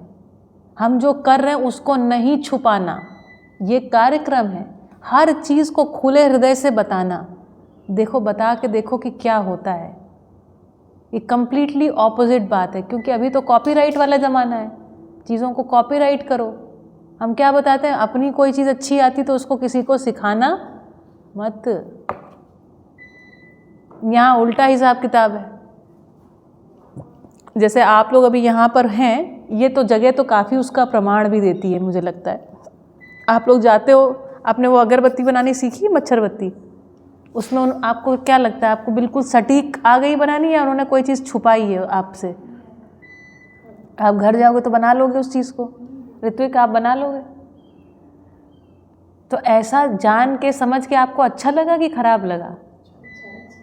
विश्वास लगा। जब आप बनाओगे तो आप बताओगे कि हम लोग वहाँ रामकृष्ण ट्रस्ट में थे, तब है ना, हम लोग डीवोक का कोर्स करते थे, तब वहाँ पे सीखा था हमने, ऐसे ही बताओगे ना।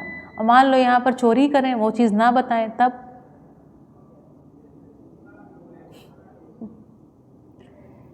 जो है ना, आप कल्पना कीजिए, जिस व्यक्ति ने गेहूं चावल दाल को खोज लिया होगा, अगर वो मानव जाति को ना बताता तब हमारे पास अनाज होता? नहीं होता।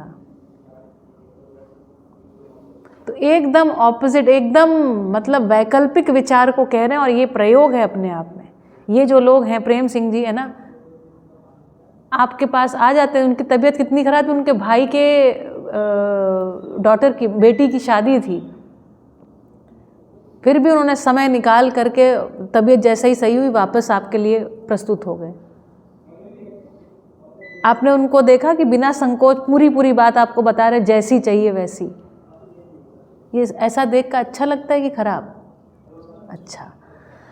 तो जो विश्वास नाम की वस्तु आपके अंदर बैठी है स्थापित मूल्य के रूप में, उसको तृप्ति होनी है। मतलब जैसे प्यास है तो क्या चाहिए सामने? पानी। और इस धरती का हर एक मानव, उसको जाके बोलो कि भाई प्यास लगे तो क्या पीना चाहिए, तो आपको क्या लगता है हर एक मानव क्या बताएगा? पानी। या हम किसी से बोले पानी पीने से प्यास बुझती, तो क्या बोलेगा? हाँ ये सही बात है, या झगड़ा करेगा हमारे साथ? सही बात है, ये बोलेगा। इसका मतलब है कुछ यूनिवर्सल ट्रूथ है जो सबको सटीक पकड़ में आते हैं।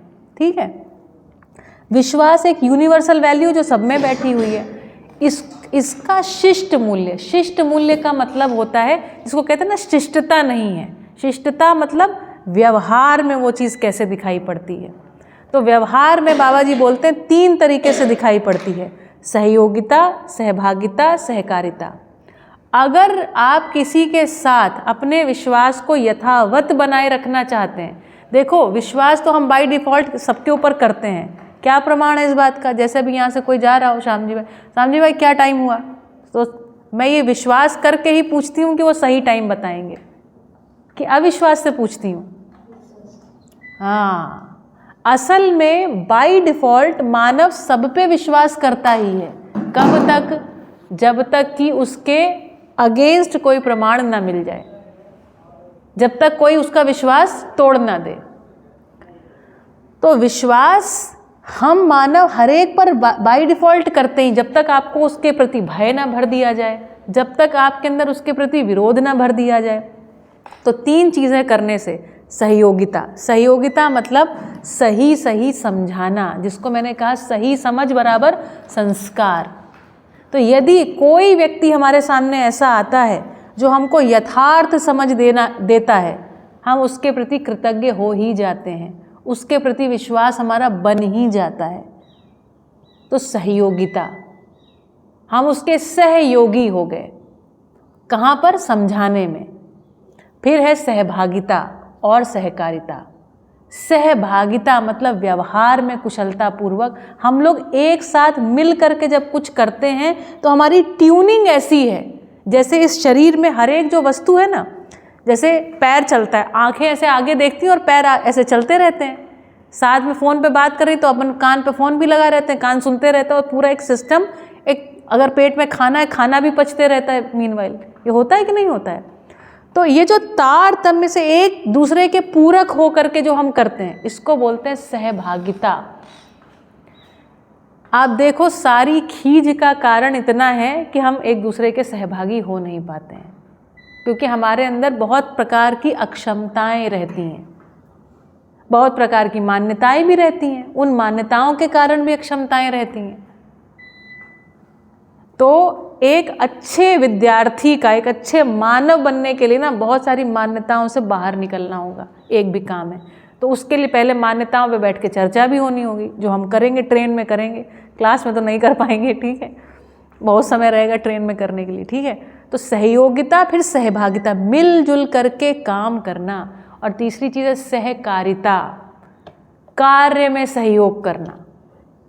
तो विचार में सहयोग, व्यवहार में सहयोग और व्यवसाय में सहयोग। यदि कोई मानव आपके लिए 3 प्रकार से सहयोगी हो जाए तो आप बताइए, क्या आपको उस पर विश्वास होगा कि नहीं होगा? होगा? ऐसे व्यक्ति के साथ जीने में तृप्ति होगी कि नहीं होगी? होगी।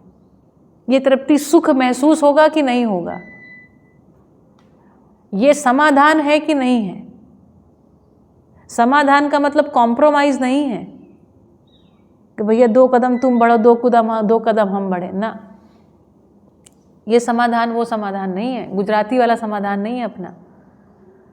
समाधान का मतलब एक ऐसी बात, एक ऐसा विचार, ऐसा व्यवहार, ऐसा व्यवसाय, ऐसी समझ जिससे आगे कोई समस्या उत्पन्न ना हो, कोई समस्या उत्पन्न ही ना हो। जैसे इस धरती पर जो पेड़ है, कोई भी पेड़, जैसे नीम का पेड़ है, नीम का पेड़ अपने में समाधान है। क्या नीम के पेड़ से कोई समस्या उत्पन्न हो रही है? कोई समस्या नहीं उत्पन्न होती है। गाय अपने में एक समाधान है। गाय से कोई समस्या है धरती पर? कोई समस्या नहीं है। मानव समाधान स्वरूप होना शेष है। कैसे होगा? चेतना विकास मूल्य शिक्षा से। जिस दिन मूल्यों को समझेगा, मतलब विश्वास में जीना चाहता हूँ पर विश्वास में कैसे जीना आता ही नहीं है, तो अभी समझ में, अच्छा ऐसे 3 तरीके से जीते हैं, सहयोगिता, सहभागिता, सहकारिता। तो हमने कहा हाँ करेंगे। सहयोगिता करते कैसे? तो अच्छा, यथार्थ को समझाने से, लेकिन वहाँ तो अटक गया मामला। यथार्थ क्या है वो हमको पता ही नहीं है, हम समझा ही नहीं पाएंगे, ये बातें अगली पीढ़ी को ट्रांसफ़र ही नहीं कर पाएंगे, अटक गया। इसीलिए हमारी अगली पीढ़ी हमारे साथ विश्वासपूर्वक जी नहीं पा रही है। हम भी अपनी पिछली पीढ़ी के साथ विश्वासपूर्वक नहीं जी पा रहे हैं। बात पकड़ में आई? सहभागिता करने जाते हैं, हमको व्यवहार कुशलता है ही नहीं।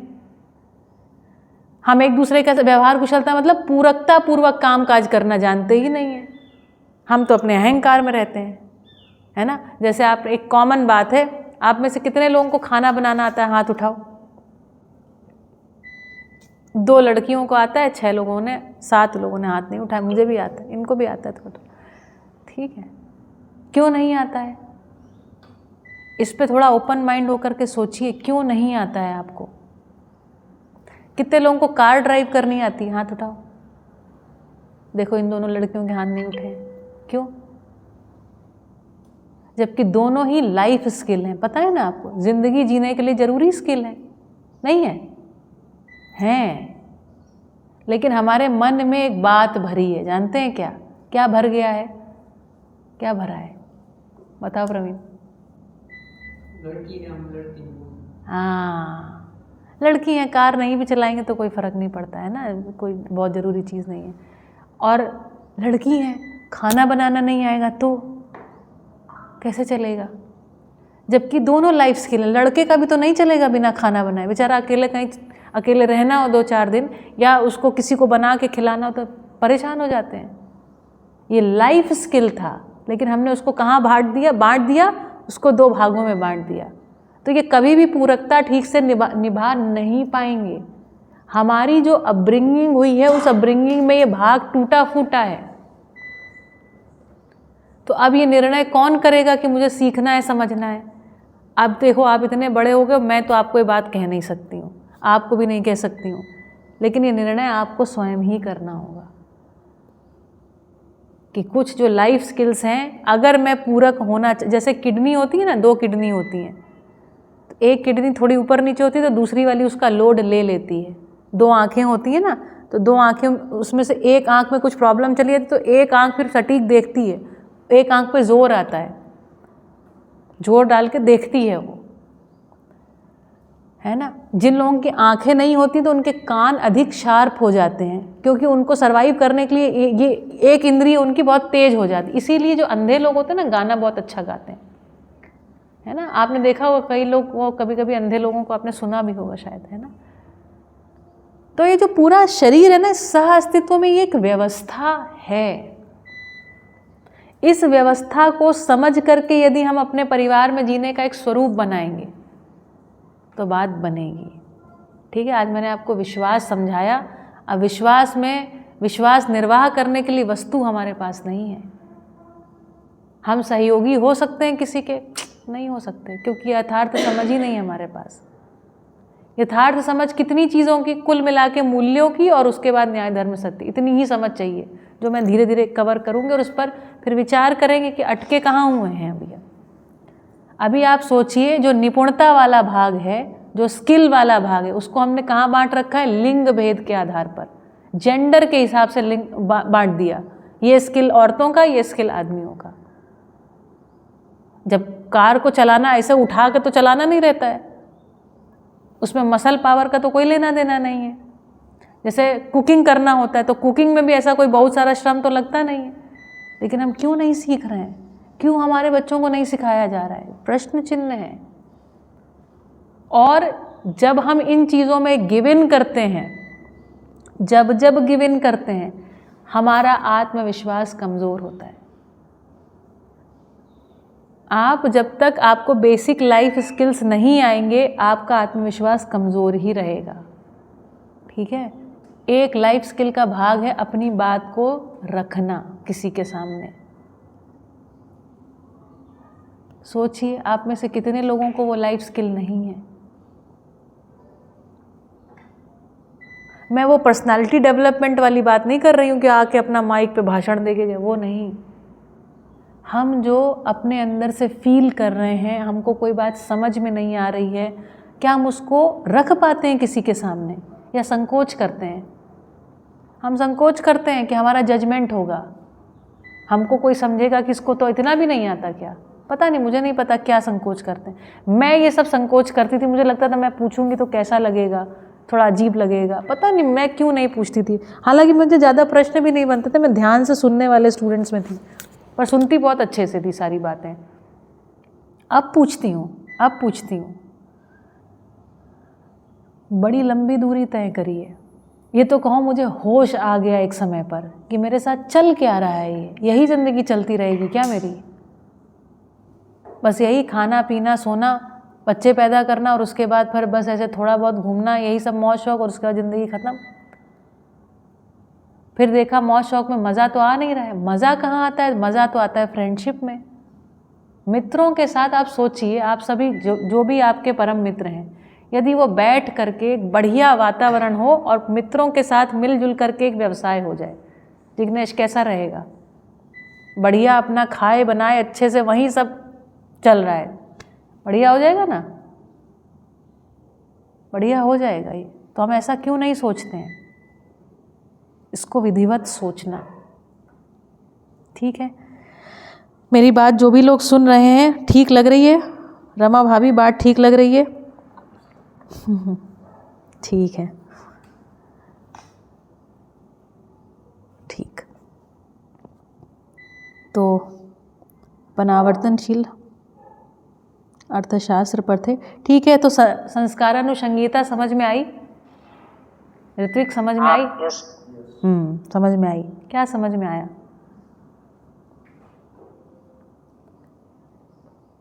जिसको भी समझ में आए वैसे हैंड रेस करें तो मुझे पता चलेगा कि मैं किससे पूछूं, जो भी बोलना चाहे।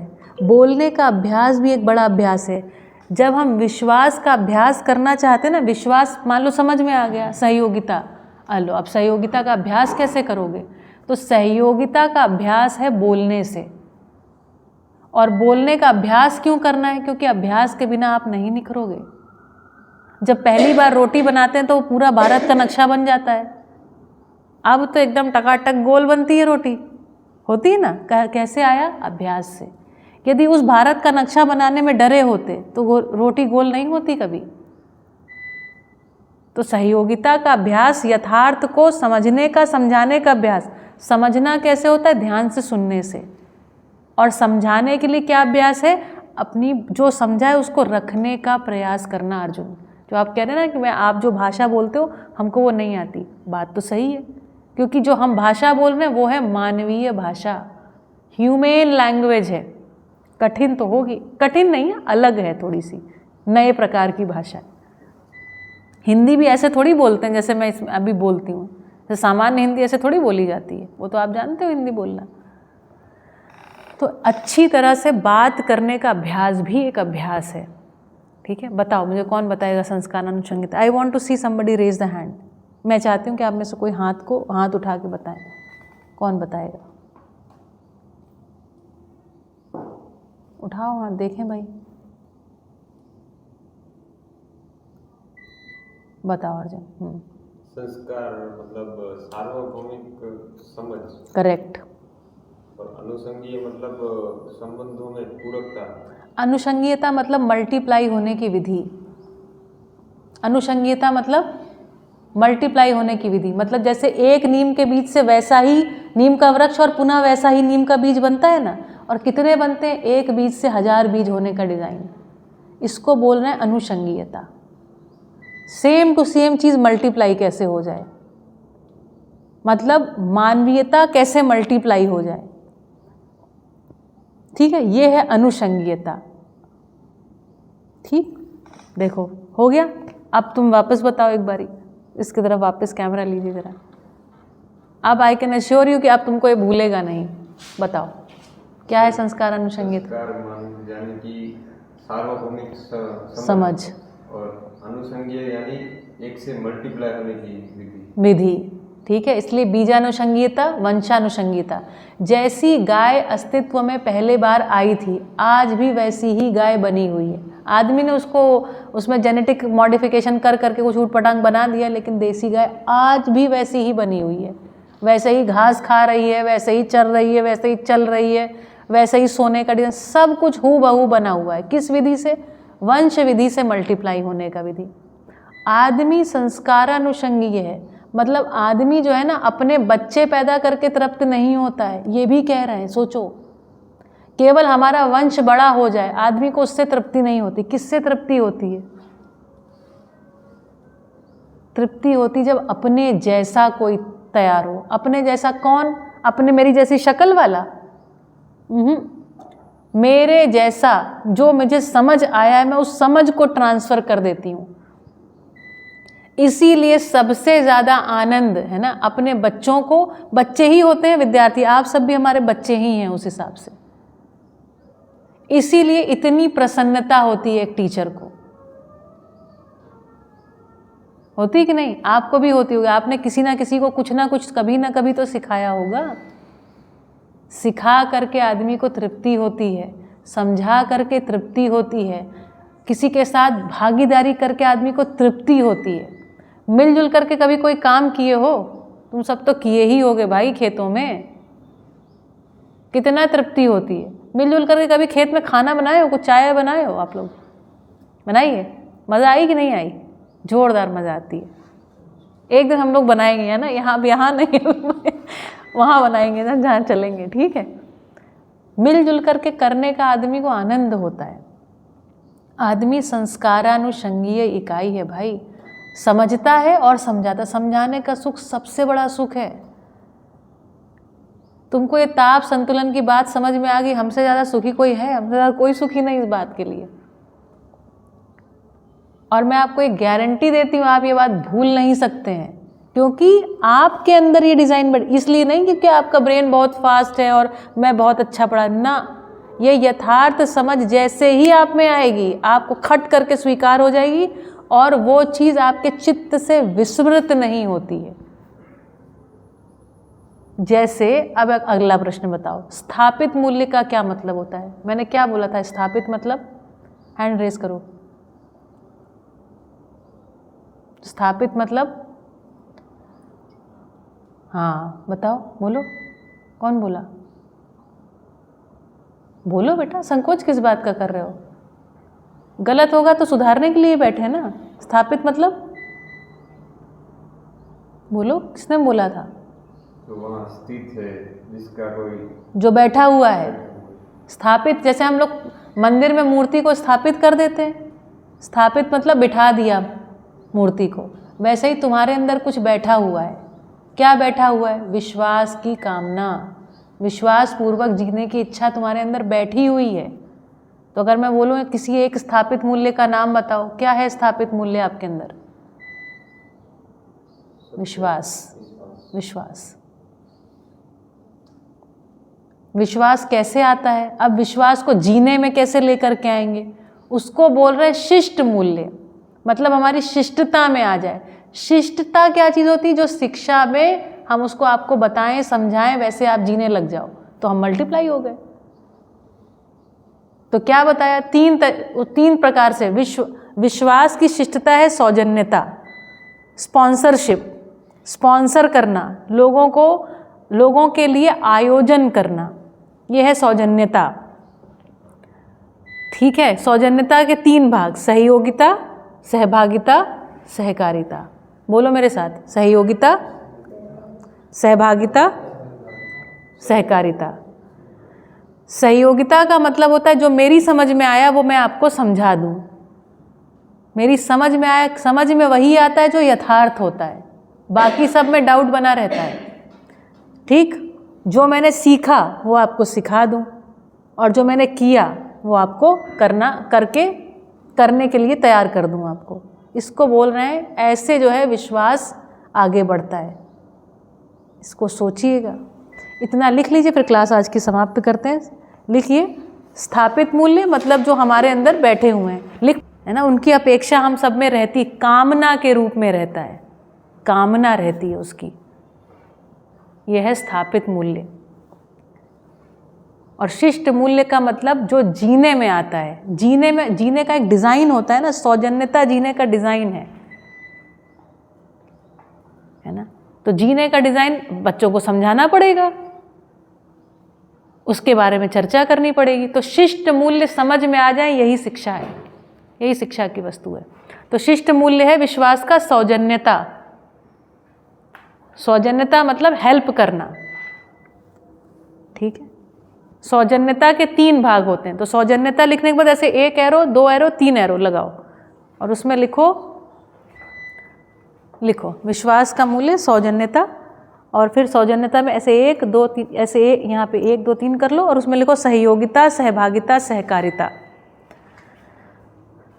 सहयोगिता, 3 प्रकार से सौजन्यता होती है। जब तीनों पूरे होते हैं तब आदमी तृप्त होता है, नहीं तो तृप्त नहीं होगा। तीसरा क्या?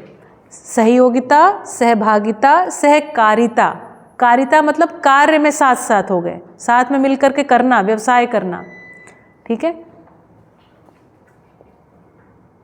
सहयोगिता, सहभागिता, सहकारिता।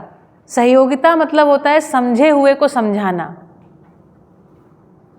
लिख लो, सहयोगिता मतलब समझे हुए को समझाना। तीसरा कौन सा? तीसरा है सहकारिता। सहकारिता, सह मतलब साथ साथ, कारिता मतलब कार्य करना, है ना। सहयोगिता मतलब समझे हुए को समझाना, सहभागिता मतलब सीखे हुए को सिखाना, सीखे हुए को सिखाना, सीखे हुए को सिखाना। और सहकारिता मतलब किए हुए को कराना। हमको कुछ आता है, जब हम किसी और को वो करना सिखा दें तब हम प्रमाणित हुए कि हाँ हमको सच में आता है, अन्यथा हम प्रमाणित ना हुए। सहकारिता मतलब किए हुए को कराना, जो हमने किया है उसको हम किसी और को कराने में सक्षम हो गए। आप लोग एकदम बढ़िया लग रहे हैं, लिए लाइट बैठे हुए हैं। चलिए ठीक है, सत्र को समाप्त करते हैं। आप सभी की 8 2 10 अच्छा नीलू हाँ तो 11 लोगों की टिकट हो गई है। बाकी लोग जो हैं और अभी सेकंड राउंड में करा लेंगे, जो हमारे साथ और हितेश भाई और वो लोग जाने वाले हैं।